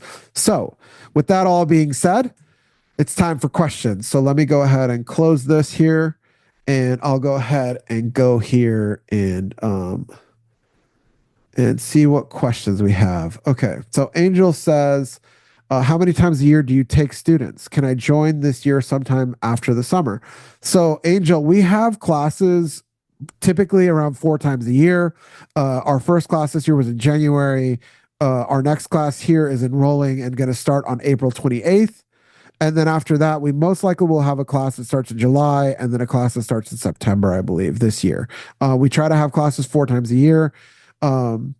Next person, I don't know how to read your name, but it says, how much does it cost to study in TWC? So as we kind of just mentioned in the presentation, it is $12,000 for the professional program and $8,000 for the practitioner program. Rick, I've been learning dog training as a behaviorist for 12 years now. I would love to learn from more professionals to become better, but I have no money. How can I shadow someone with no money? So, Rick, for me, and I'll let Paul kind of weigh in on this also, but Um, for me, it was a highly beneficial experience in my life that I offered to a trainer, a local trainer, to volunteer at their business. Um, Another thing you can do is volunteering at shelters. One of the most beneficial things you can ever do as a dog trainer is to get experience with as many dogs as possible. I had a very cool experience in that I was able to volunteer and work at a location that had a very high volume of dogs. So we were able to get hands on 30 to 40 dogs per day. And that was just accomplished by me offering to volunteer. And through my volunteering, I was eventually offered a job. And then once I had enough knowledge, I started my business and was able to be successful with that. So that's one way that you can do it. And I don't know if Paul, if you have any different perspectives on that. Yeah, I mean, just reach out to the people that are doing the thing you want to do and get involved, right? So for me, it was going to club and meeting other competition dog trainers and following them around and everything. So seek out the people that you want to learn from. Yeah, and this is just kind of on a personal note. Never like don't approach people with the idea of like, hey, I'll work for you for free or I'll do something for you for free. Always find a way to show them how you can benefit them. Um, and you know, not to get too deep into the story, but like how I ended up getting hired and working with Ivan is not because I messaged Ivan was like, hey, let me work for you for free or let me do something for you, like let me shadow you or let me like it wasn't that. I approached Ivan and I said, hey, I have this skill of being able to edit videos. If you ever need someone to help you, let me know. So find a way that you can provide value to someone, and you'll have a much better ability to get your foot in the door. It's not always about, because a lot of people can message and say, I'll work for you for free, or I'll do this for free, or whatever. But a lot of times it's not about having work for free because you're still going to have to spend time teaching someone to do something. But when someone can bring value to your business, to whatever you do, there you're much more likely to be like, hey, cool, come help me with this, and in exchange I'll teach you some things over here. So that would be kind of just, you know, my personal advice on that. Nate, does the practitioner course have class calls? Is there a way to have conversations about the material while going through the course? Yeah, Nate. So as I kind of mentioned during the presentation, you do have 4 class Q&As during the TWC course. Rick, how can I become part of the TWC community? So, Rick, for us, anybody who is part of anything that we do is part of the TWC community. You're obviously on this call, so you've signed up, whether it's for this call specifically, whether you downloaded one of our PDFs, whether you've bought one of our videos, you are already part of the TWC community.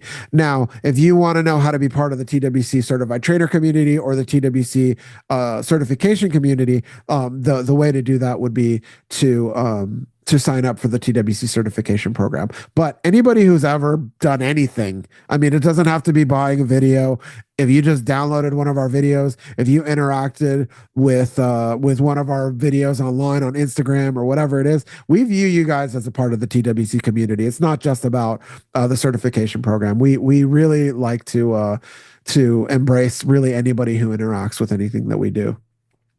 Angel, can I start a dog training business with the practitioner program? So the question you're asking is a little bit interesting. So the practitioner program, like whether you do it or not, is not like the barrier for you to start a dog training business. You can start a dog training business whenever you want. Now, if you want to have a successful dog training business, will the practitioner program help you? Yes. But I think probably the question that you're asking is if you start as a practitioner and then decide that you want to start a dog training business, is that a thing that you can do? And the answer is yes. And that's kind of what I want to get into a little bit. A lot of people approach us, and a big reason for this call is people want to become professional dog trainers. And a way that we're able to do that is you can become a practitioner, and then having the knowledge as a practitioner, you're able to at least start the process of training dogs and helping people. Now, that being said, you can't put yourself on the TWC find a trainer directory or tell people that you're a TWC certified trainer until you become a TWC certified trainer, which is only available to professional trainers. But when you accomplish the practitioner program, you at least have the knowledge to be able to start working with people. Once you start working with people, then you can reach out to us and you can upgrade to the professional program and move on and make your attempt to becoming a TWC certified trainer. Eve, you mentioned Zoom and Facebook a lot, but do you use other communication channels like WhatsApp? We do not use WhatsApp for any of our communication. However, we do communicate with our people through email and stuff. But most of our communication with the class is typically done through Zoom and Facebook, as well as like any notifications that we need to send via email. Martina, I just completed the TWC certification program as a practitioner, and I can attest to the amazing things that Eric and Paul said about the method and the course. And Paul is kind of a superstar in the videos. My question is about the continuing Q&A Zoom calls with Ivan. Do practitioners receive invitations to those as well, or are they strictly for the professional trainers? So practitioners do not get access to the certified trainer calls. Those are only for certified trainers. But the Q&A calls after your class is completed, you do not get access directly to those, but you do get access to the TWC Q&A archive. So you'll be able to view them at any time after the Q&A calls happen. Melissa, can you take it online or do you have to show up for it? So the TWC program, whether you're a practitioner or a professional, is entirely not entirely online. So for professionals, a majority of it is online. For practitioners, it's entirely online. So if you're a professional, you take most of the class online. And then once you complete it, you would come in person for the 3-day TWC trainer weekend to take your final exam. Anonymous pet trainer as a pet dog trainer, would this course be suitable for a trainer like myself? So we kind of talked about it a little bit, but Paul, can you kind of share your experience of what your pet training business has been like now that you've done TWC? Yeah, absolutely. It's the only course I would take for pet training.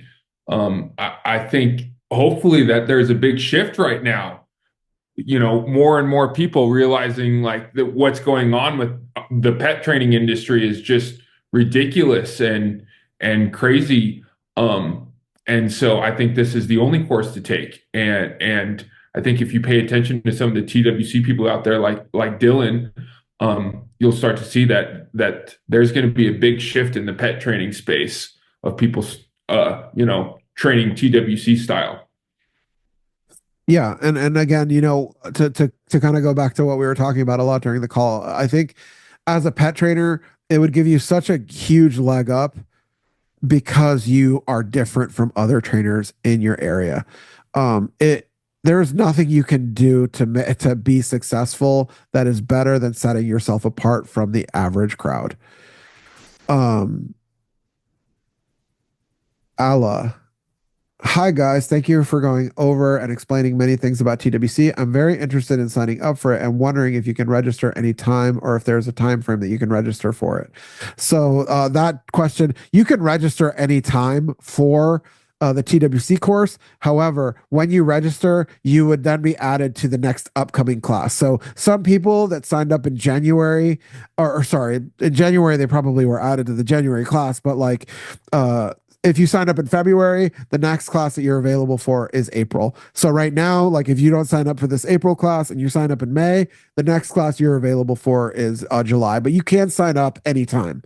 You just would then be added to a future class. Another question I understand is that it is an online course, so we'll be learning a lot online. Are there in-person meetings that we need to participate in? Normally, how long does the course take? A year? just preparing myself here. Yeah, so we do have those online Zoom calls that are technically in person, because you do have to be somewhere at a specific time. So those are the only things that you necessarily have to be there in person for. If you are a professional trainer, the actual in person piece would be the trainer weekend that happens at the end of the program. Um, that being said, how long does the course take during the year? So the course is 18 modules, and you receive one module on Mondays and one module on Thursdays throughout the course until all modules are released. So that takes typically about 9 weeks. And then after those 9 weeks, we leave about a week there for people to prepare their questions and make sure that they complete the course before that last Q&A. So the course itself is about 10 weeks. And then at the end of those 10 weeks, about a week and a half later, after that last Zoom call, we have the TWC trainer weekend. So on average, I would say anywhere from 11 to 12 weeks is the completion of the program. That being said, when you sign up for the course, you do get access and the ability to complete the program anytime within 1 year. So 365 days. So if you sign up January and your class starts January 31st, you have access until January 30th of 2026 or whatever the year is. Now, some people say, okay, you only get 1 year access. So after that 1 year, you do have the ability to renew for another year. And what that does is you are able to renew, and it allows you to have continued access to the Q&As. And then, as we were talking about during the conversation, Ivan does continuously add things to the course. He's always adding program or different modules, different lessons, different cases to the TWC course. So all that stuff gets added through a year. So most of our people do renew at the end of that year. And for professionals, the renewal fee is $297. And for practitioners, it is $197. So just kind of, Paul, obviously you've renewed many times at this point. Can you just talk about what it's been like to just continuously be part of the course year over year? Yeah, I mean, I always have something to refer back to, right? If I have a question about something, oh, I could have sworn I saw this part in the course. I need to refresh my memory. It's always nice to have something to go back to. And then the new stuff, getting the notification that something's new. All right, cool. I have another, 10 hours of learning to do or something. So it really feels like I've been taking the course for 5 years, not like 10 weeks. Yeah, and I think one of the very interesting things that Ivan said during the first live course is that, like, especially at the end, he said that, like, you guys are going to complete this course and think that you guys know something, Oh, yeah. but 4 years from now, 5 years from now, you're going to have this moment where you're going to a light switch will be turned on something that you just accomplished, but you realize that you've known it for 4 years. You just didn't know how to access it. Oh, yeah. And can you talk a little bit about that? Well, I just had one the other day on our Zoom call on the expert program of he said this thing and I was like, yeah, I knew that. I've been doing that, but to be able to put it to words and be intentional with it. And I'm like, oh my God, and 5 years later, like he was right there in the first course. But and it's not like I haven't been doing it. It's just to be so intentional with it and put the words to it is crazy 5 years later. So. Yeah, very, very cool. Um, Moberg says, you mentioned burnout. I've been doing jujitsu for several years, having recently received my black belt and have experienced burnout in this sport. When you reach burnout, how have you gotten past it? So I don't know if you've experienced burnout, Paul, but just if you can kind of talk about the idea of burnout and how TWC has helped you either not face it or overcome it.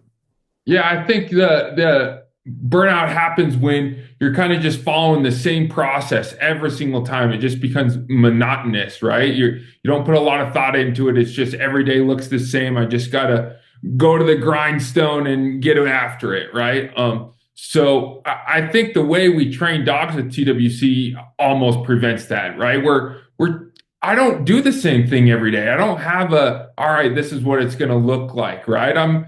Every dog that comes in is a new dog, is a new story, it's a new experience. And so I think getting to experience so many different dogs and develop a relationship that prevents that burnout. I'm also fortunate in that I get to travel a lot with the different sport dogs and everything. So whenever I meet like a new dog that kind of stumps me or is like, wow, this might be a challenge, it automatically perks me up and makes me curious again and thirsty for all right, how am I going to solve that? And so for me, that's kind of I think how I've avoided the burnout. But I think the course helps with it too, just the information. Yeah, and I think TWC also, like we kind of talked about during our conversation, is it really allows you to enjoy your experience. It's not just about, like, you don't get a dog out because you're like, I need to get this dog's sit good today and then Right. make sure he gets sent home. You take a dog out because you're like, hey, we're gonna play Yeah. today. We're gonna have fun today. And I think when you approach training that way, it really radically changes how you approach everything you do when you're not necessarily looking at what you're doing as a job, but you're actually looking at it as like, I'm just going to have a good time today. Yeah. And I think, across the board, that says a lot about overcoming burnout is just perspective. Eve, you mentioned the TWC Expert Trainer Program. Is that the same as the certification program for professional trainers or a higher level above this one? Yeah, so the Expert Trainer Program is the higher level above certified trainer. So once somebody becomes a certified trainer, they are able to enroll in the Expert Trainer Program, and that gets offered once per year. Um, Eve, in regards to people who are taking the course from Europe, where do we take the theory test location wise? And is there a practical part in the course? How does that work for those outside the US? So, for international trainers, we do allow the ability to take a remote test. So you can take a test online. That being said, it's a much more difficult process for the exam. It is a much harder exam to take. So we always encourage people to do what they can to try to attend in person. That being said, we understand that that is not always something that people can accomplish, or not something that people can accomplish on a year to year basis. So we do provide the opportunity to take a remote test, but we always recommend that people try to attend in person. Is there a practical part of the course? How does it work for those outside the US? Yeah, there is a practical portion. So once somebody has a successful written exam, they would move on to the practical portion. And the practical portion is done from home. But you submit videos over YouTube of the prompt that Ivan asked you to complete using TWC concepts. So he would give you a task to complete with a dog or multiple dogs, and once you complete that, you make sure you submit your videos. Ivan evaluates them, and then if you're successful, you would become a TWC certified trainer. Steph, if you take the TWC practitioner and want to switch to professional, how much time do you have to switch? So that is not like time based at all. If you're a practitioner and you continue to renew, you can be a practitioner for as long as you want. And then whenever you decide to upgrade, you would just have to let us know. And all you would have to do is let us know what your existing business is, and provide a little bit of proof of the existing business, whether that's a social media, website, customer testimonials, stuff like that. But you can upgrade whenever you want. There's no time limit on that, as long as you stay current with your renewals each year. David, when is the next practitioner certification other than this one in April? David, we obviously have this one starting on April 28th, and then the next one will begin sometime in July. I don't have a concrete start date yet, but the next one is going to be in July. Um, let's see here. Nate, as a novice dog owner, does Ivan go through the simple basics on how to care for dogs, like being able to identify the dog may have an illness that would need to see a vet, first aid, CPR, etc.?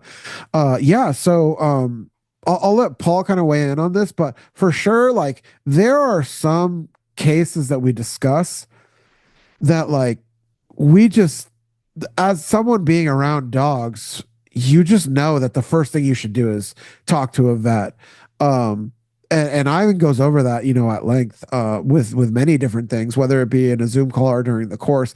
But it just kind of, not to go again too deep, but something that Ivan talks about a lot is the learning environment.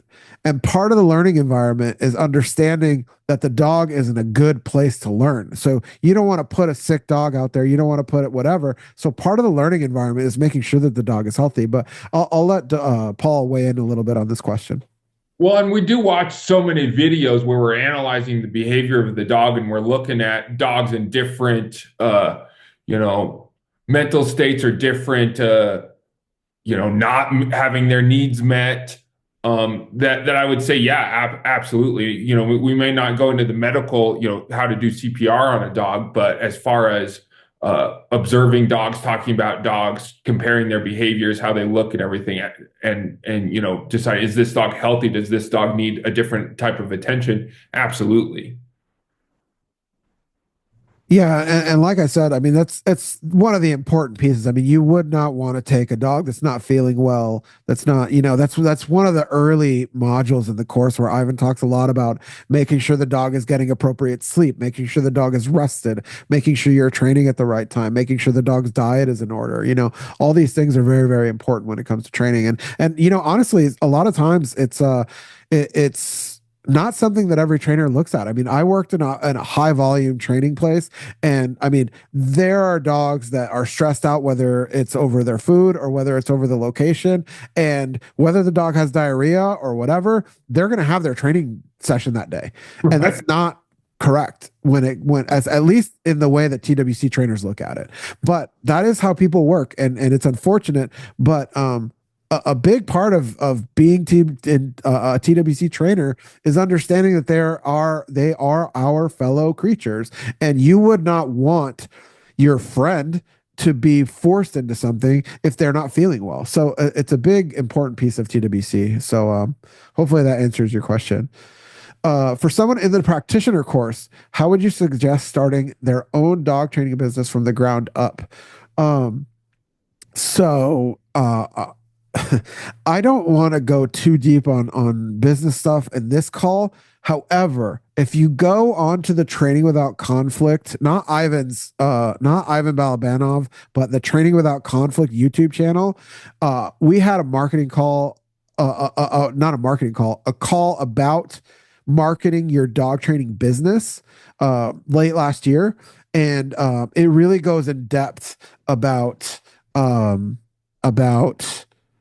how to start to get attention on your dog training business and how to basically announce to the world that you are a dog trainer and how to get clients and how to do all that stuff. So if you go on to the Training Without Conflict YouTube page, you should see that call there. Also, we did have a PDF that went along with that call on how to grow your dog training business. And if you email me, I'm not sure where I have that PDF listed right now. So if you email me, anybody who's on the call, you can email me and tell me that you want the PDF on how to grow your dog training business, and I will go ahead and send that to you. So if you email me, my email is Eric, ERICK, at trainingwithoutconflict.com, and I can go ahead and send that to you. So that's probably a easier way to answer your question without going too deep on growing a dog trainer business. And like for me, like I'm like the reason I don't want to start talking about it is that's like the most motivating part of talking about dog training for me. Like I do enjoy dog training, but man, if you get me started on how to grow and how to get your business going and how to get the word out that you're like, I will talk forever and I don't want to take up too much of the call. But if people are interested in that type of call, let me know via email as well, and I'm happy to host a call like that in the future. Moberg, my goal is to become a trainer in the next 5 years. What does the process look like to become a TWC certified trainer if I don't already have a business? So what I always recommend people do is take the course, take the practitioner program. During that time, you can start training dogs, whether it's your friend's dog, whether it's your sister's dog, whether whoever, and start to get some experience with dogs and using the concepts and all that stuff. Once you reach the point of being like, okay, this is a business now, and I'm going to start, training more people. That's the point where you can say, okay, I've got the business started. I've got the knowledge down. Now I'm going to upgrade, and you just have to reach out to us. Tell us you want to upgrade to the professional course, and then we have the conversation from there. And all we really ask for is proof of that existing dog training business, and then we allow you to upgrade. Nate, how long would I have access to the course material before I would have to renew my access? So 1 year. It's 365 days. Um. Okay. Where does the gathering in December take place? Jonathan, so every single year, at least up to this point, has all taken place at Ivan's place here in Plant City, Florida. Paul kind of talked a little bit about how special it is to be here. So at the moment, there's not any intention to change the location. It may at some point, but for now, most of our events with the certification program do take place here in Florida, Plant City, Florida. Ivan once did a podcast with Lewis Donald, who wrote The Definitive German Shepherd Dog. Ivan said it's a mandatory book. Are there any other mandatory reads you'd recommend for us young enthusiasts? We have a list of books when you enroll in the program that you do need to read. That being said, I don't want to share those because they are for people who enroll in the program, but I will give you guys a book that Ivan does tell people that they should read because it's very important. And although it's not a dog training specific related book, it has helped many people and really gives you a glimpse into how Ivan approaches dog training and just the way he approaches his training as a whole. And the book is called The Inner Game of Tennis. I was going to say that one too. Yeah, and that's a very, very good book to just give you an idea of Ivan's thought process on training. So The Inner Game of Tennis for anybody who is asking.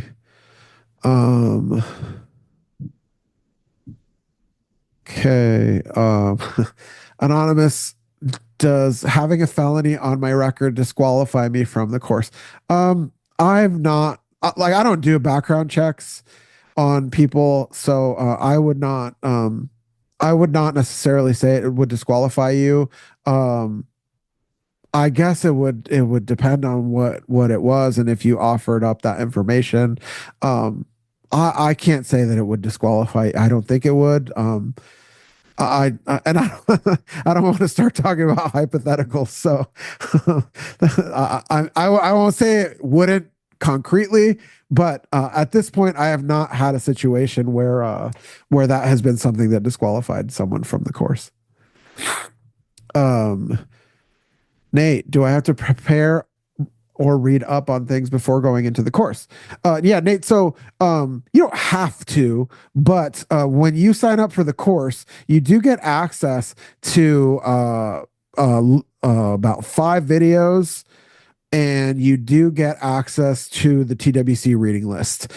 So they're not mandatory, but we always recommend people watch those videos and read the books prior to starting. And then even during the course, we always ask people to refer back to those videos because you will see different videos. Like for many people who have already watched possession games, teaching the out command, chase and catch, those videos, I guarantee you that after completing the course, you will see a totally different video than you did the first time prior to having the knowledge from the course. Paul, if you want to talk a little bit about that. Yeah, you're not going to see the things that matter before taking the course, and then after taking the course, it's oh my gosh, okay, he was doing it the whole time, and I didn't even notice it. I watch possession games probably once every 6 months at this point, and I still have little moments of it's what is it, a 3 hour long video, so there's a lot there. Yeah, for sure. Solange, are you asked to commit to the TWC methodology exclusively after finishing the course? Not saying I wouldn't want to. Yeah, so Ivan talks about this kind of at length on his podcast and on different things, but there's absolutely no obligation to being like adhering to some TWC methodology. And I think the unknown thing from people who haven't taken the course is that it would be very difficult for you not to follow the TWC methodology after you learn the stuff because it is so helpful across the board. So there's not like the course is not like, okay, if this situation happens, this is what you do. It is a full like understanding on how animals learn and how to approach teaching versus if you want to teach a heel, this is how you do it. If you want to teach a sit, this is how you do it. That's definitely not what the course is. That being said, you don't have to follow TWC methodology once you complete the course. You're welcome to do whatever you would like to do. That being said, I mean, Paul, if you want to kind of talk about it, like, do you think that you could learn what you learned and not be able to follow it after learning it? Absolutely not. It's like, I don't know. That question is like, how would you not use it? It's just, you know, Eric said it well. You can, but why would you? It's almost impossible not to, really, right? You just find yourself, all right, here I am, right? Got to play with the dog. Got to. Yeah, yeah. And I mean, this is kind of a very simple analogy for that, but it's like if you were a professional mechanic and you have been working with hand tools your entire life, and then one day you got access to power tools, like you wouldn't want to go back to the hand tools knowing how much easier, faster, and more efficient the power tools are. Yeah. You would like, you could, you always can, Yeah. but it's always going to be, you know, you're going to choose the efficient method more often than not. That is a good one. Um, okay. Rick says, thank you. You're welcome. Robert Bradley, aside from the big concepts, are there protocols taught for basic pet training foundation and problem solving, like how to train an unmotivated pet and not jump on people or quit counter surfing? So, short answer, yes, but like there is not a module in the course where it's like, okay, here's what you do during if a dog jumps on people, or here's what you do if a dog is counter surfing. But you will know the concepts and what to use, like what you need to do in order to stop any problem. If you need to stop a behavior, you'll understand at a high level how to do that, whether it's counter surfing, whether it's car chasing, whether it's whatever. That being said, you also learn how to teach a dog how to do something or what to do instead to fulfill them for whatever they want to do genetically. So you say here how to train an unmotivated pet dog. It doesn't necessarily teach you how to train an unmotivated pet dog, but it will teach you how to take an unmotivated dog and turn them into a motivated dog. So that's kind of what Ivan's big the catchphrase, make your dog somebody. That's what that's about. It's not that like your dog isn't somebody. Your dog is someone, but we have to teach them like who they are, who they can be, who they're allowed to be. And that's what TWC is about. It teaches you how to motivate them, how to teach them that they're able to be who they want to be and who they've always wanted to be in their life. But it's not necessarily, like I said, there's no like specific module that's like, okay, here's what you do if a dog is digging a hole. Here's what you do if a dog is like, it's not about that, but it does teach you the concepts that you need to do to stop basically any problem. What does it look like to upgrade from practitioner to pro? Do you go through the new class at full price? No. So the upgrade fee is $3,500 to go from practitioner to professional, and that's just the fee to go for the upgrade. It's you would not have to pay for like the practitioner class for 10,000 and then another 12,000 for professional. It's just a $3,500 upgrade. What are the requirements for eligibility for a professional program? I'm a professional dog walker looking to transition towards training. Yeah, George. So if you have a business where you work with dogs, we would consider you a professional, a dog training professional. So, as you probably know, teaching a dog to walk properly is training. Like you do have to teach a dog to walk properly. It's, otherwise it would be a mess. But being a professional dog walker, honestly, in many situations, it is a very helpful way to start dog training because you're able to get hands on a lot of dogs without the pressure of being like, I have to teach, I have to do all this stuff. And then once you're ready, you actually have this cool ability being a dog walker where you understand behavior before you understand training. And something that's actually very helpful to people who do the course is almost being like a blank slate. It's actually much harder to do the TWC program if you've been training for like 20 years because you have to unlearn so much. Because, I'll let Paul kind of talk about how much information when you do the course is the complete opposite of what is commonly taught out there. Yeah, basically everything. It's like, wow, how did I have this so wrong for so long? But I find the people that I've had a successful training business for 20 years. They really struggle kind of keeping that all away and kind of embracing all the new concepts just because it's so ingrained in them. So the fresher you are, yeah, the better for sure. You're not gonna have to unlearn everything you did wrong for 20 years. Yeah, yeah. I mean, just something that I always tell people that's a big deal. It's actually much easier. I mean, we just had two kids who in this past training class, 19 years old, and they've not been training dogs for very long, but they both passed the written exam the first time around. That being said, it's not like they're the best trainer in the world, but it's actually much easier when you're a blank slate to learn all this stuff for the first time from the ground up because you don't have to remove all these layers of things that you believe were the right thing to do for a very long time.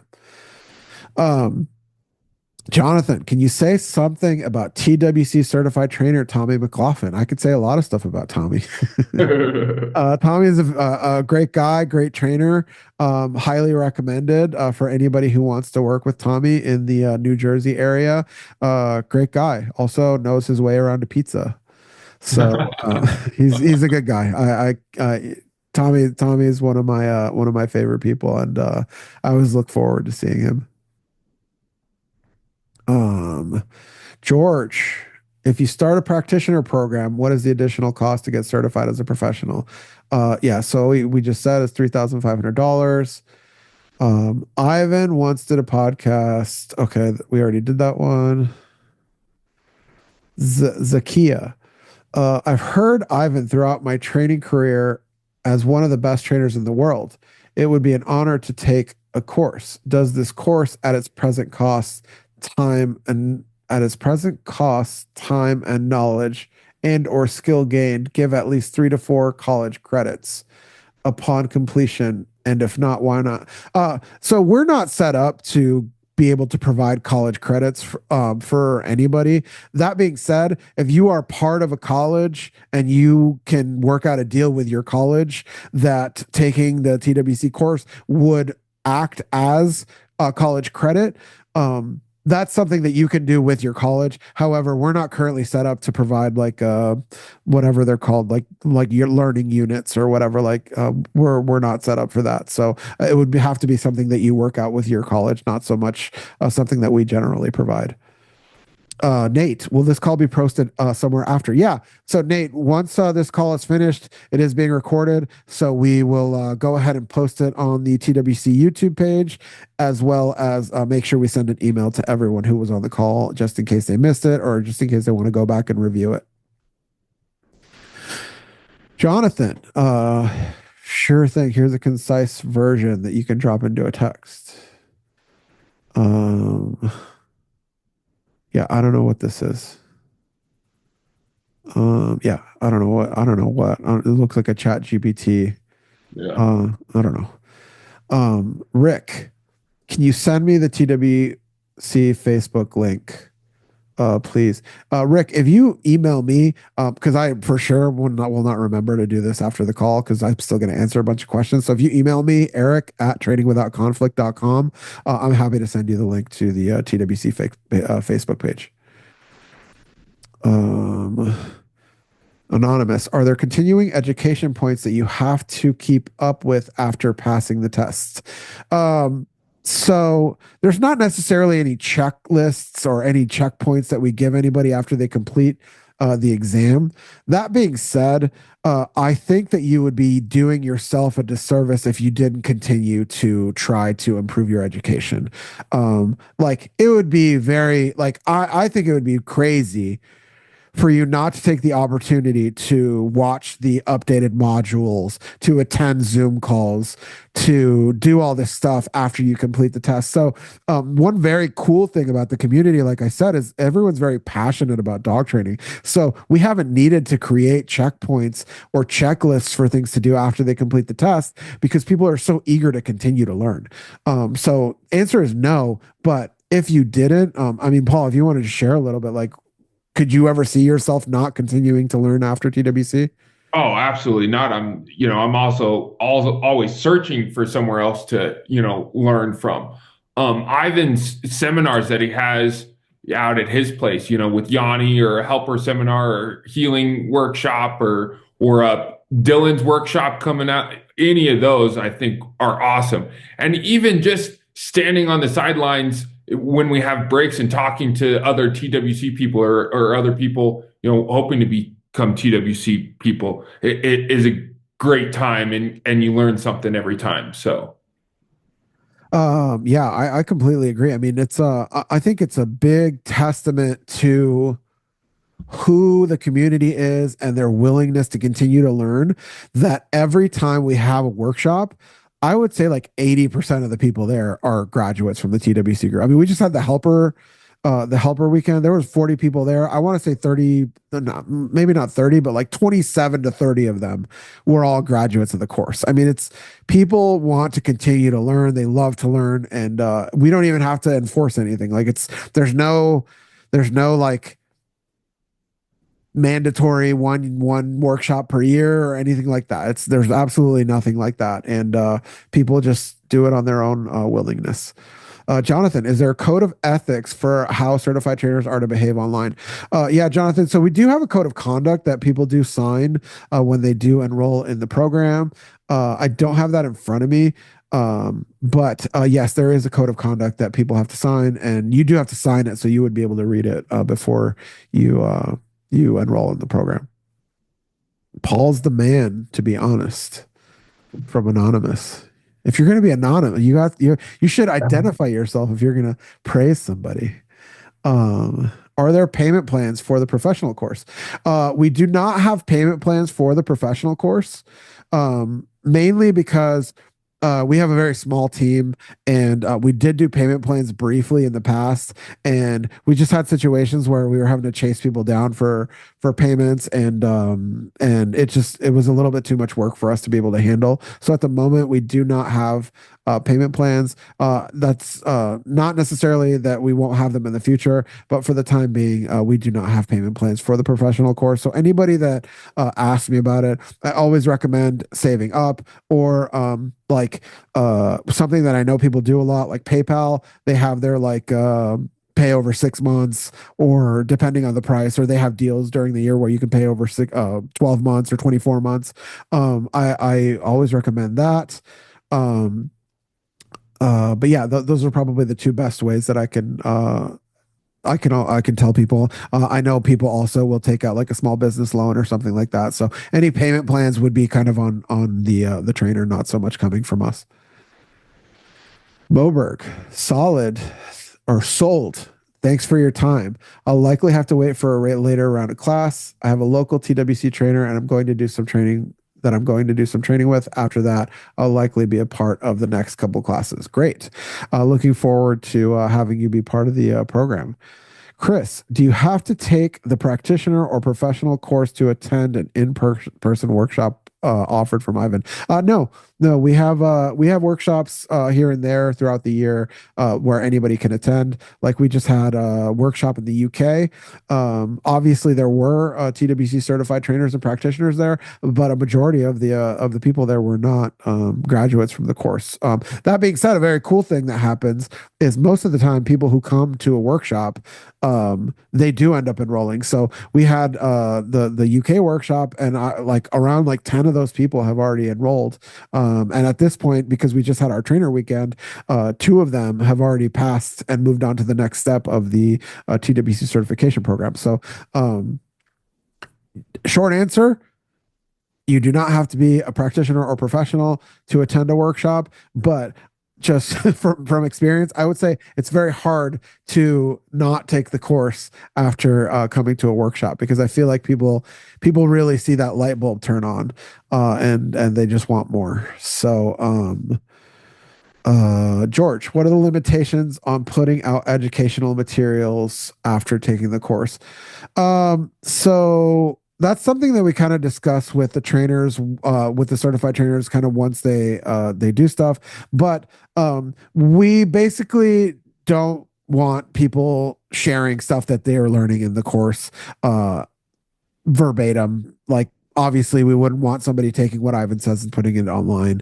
But that's that's something that we go in a little deeper during our class calls and stuff like that. But just to kind of give you an idea of what the limitations would be is we for sure wouldn't want someone to take the course and then hop on YouTube and then just teach a watered down version of what they just learned. So that's mainly the limitations, I would say. Nate, what are the different payment methods that you accept from an international student? So we do accept credit card payments, and then international people, because of the exchange rates and stuff, you are able also to do wire transfers. Those are probably the two major ways to do it. I don't know how prevalent PayPal is in your country, but for us, we do accept PayPal, we accept credit cards, and then wire transfers are also something that we are able to accept. Um, yeah, Joanne.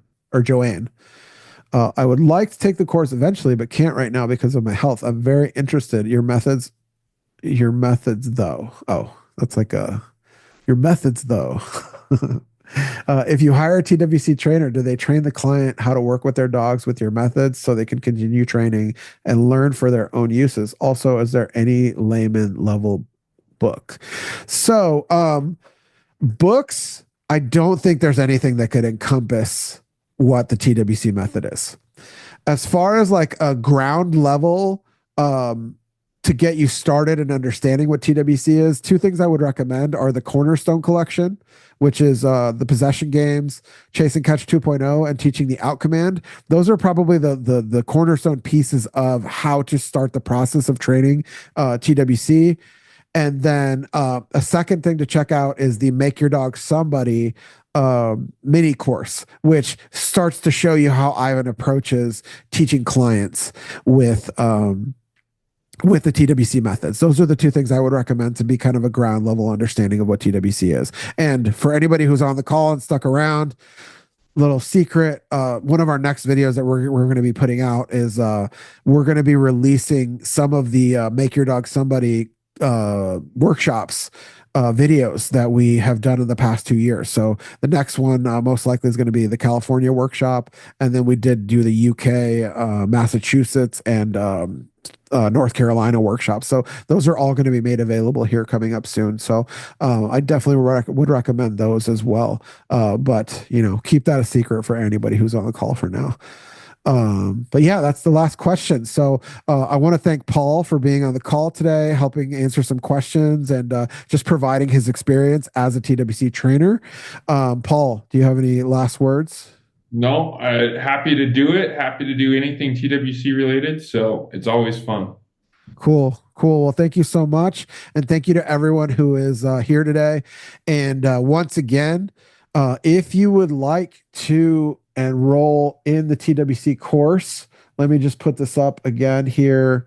Yeah, so if you're looking to apply for the TWC certification program, head on over to trainingwithoutconflict.com/certification. Purchase the $97 TWC certification application, fill the application out. Ivan and I will review the application, and then I will contact you with the next steps after it has been reviewed. So once again, that is trainingwithoutconflict.com/certification. If you showed up to the call late, we will be providing a replay of this on YouTube as well as via your email. So look out for that. But I want to thank everyone who took out the time on a Saturday to join me and Paul. And we hope to see you guys, whether it's during the course or a workshop or even just checking out our videos. We hope to see you guys, and whether it's a video or not, we hope to see you guys engaging with TWC content online. So thank you guys again. Looking forward to the future with many of you guys in TWC. Thank you guys very much.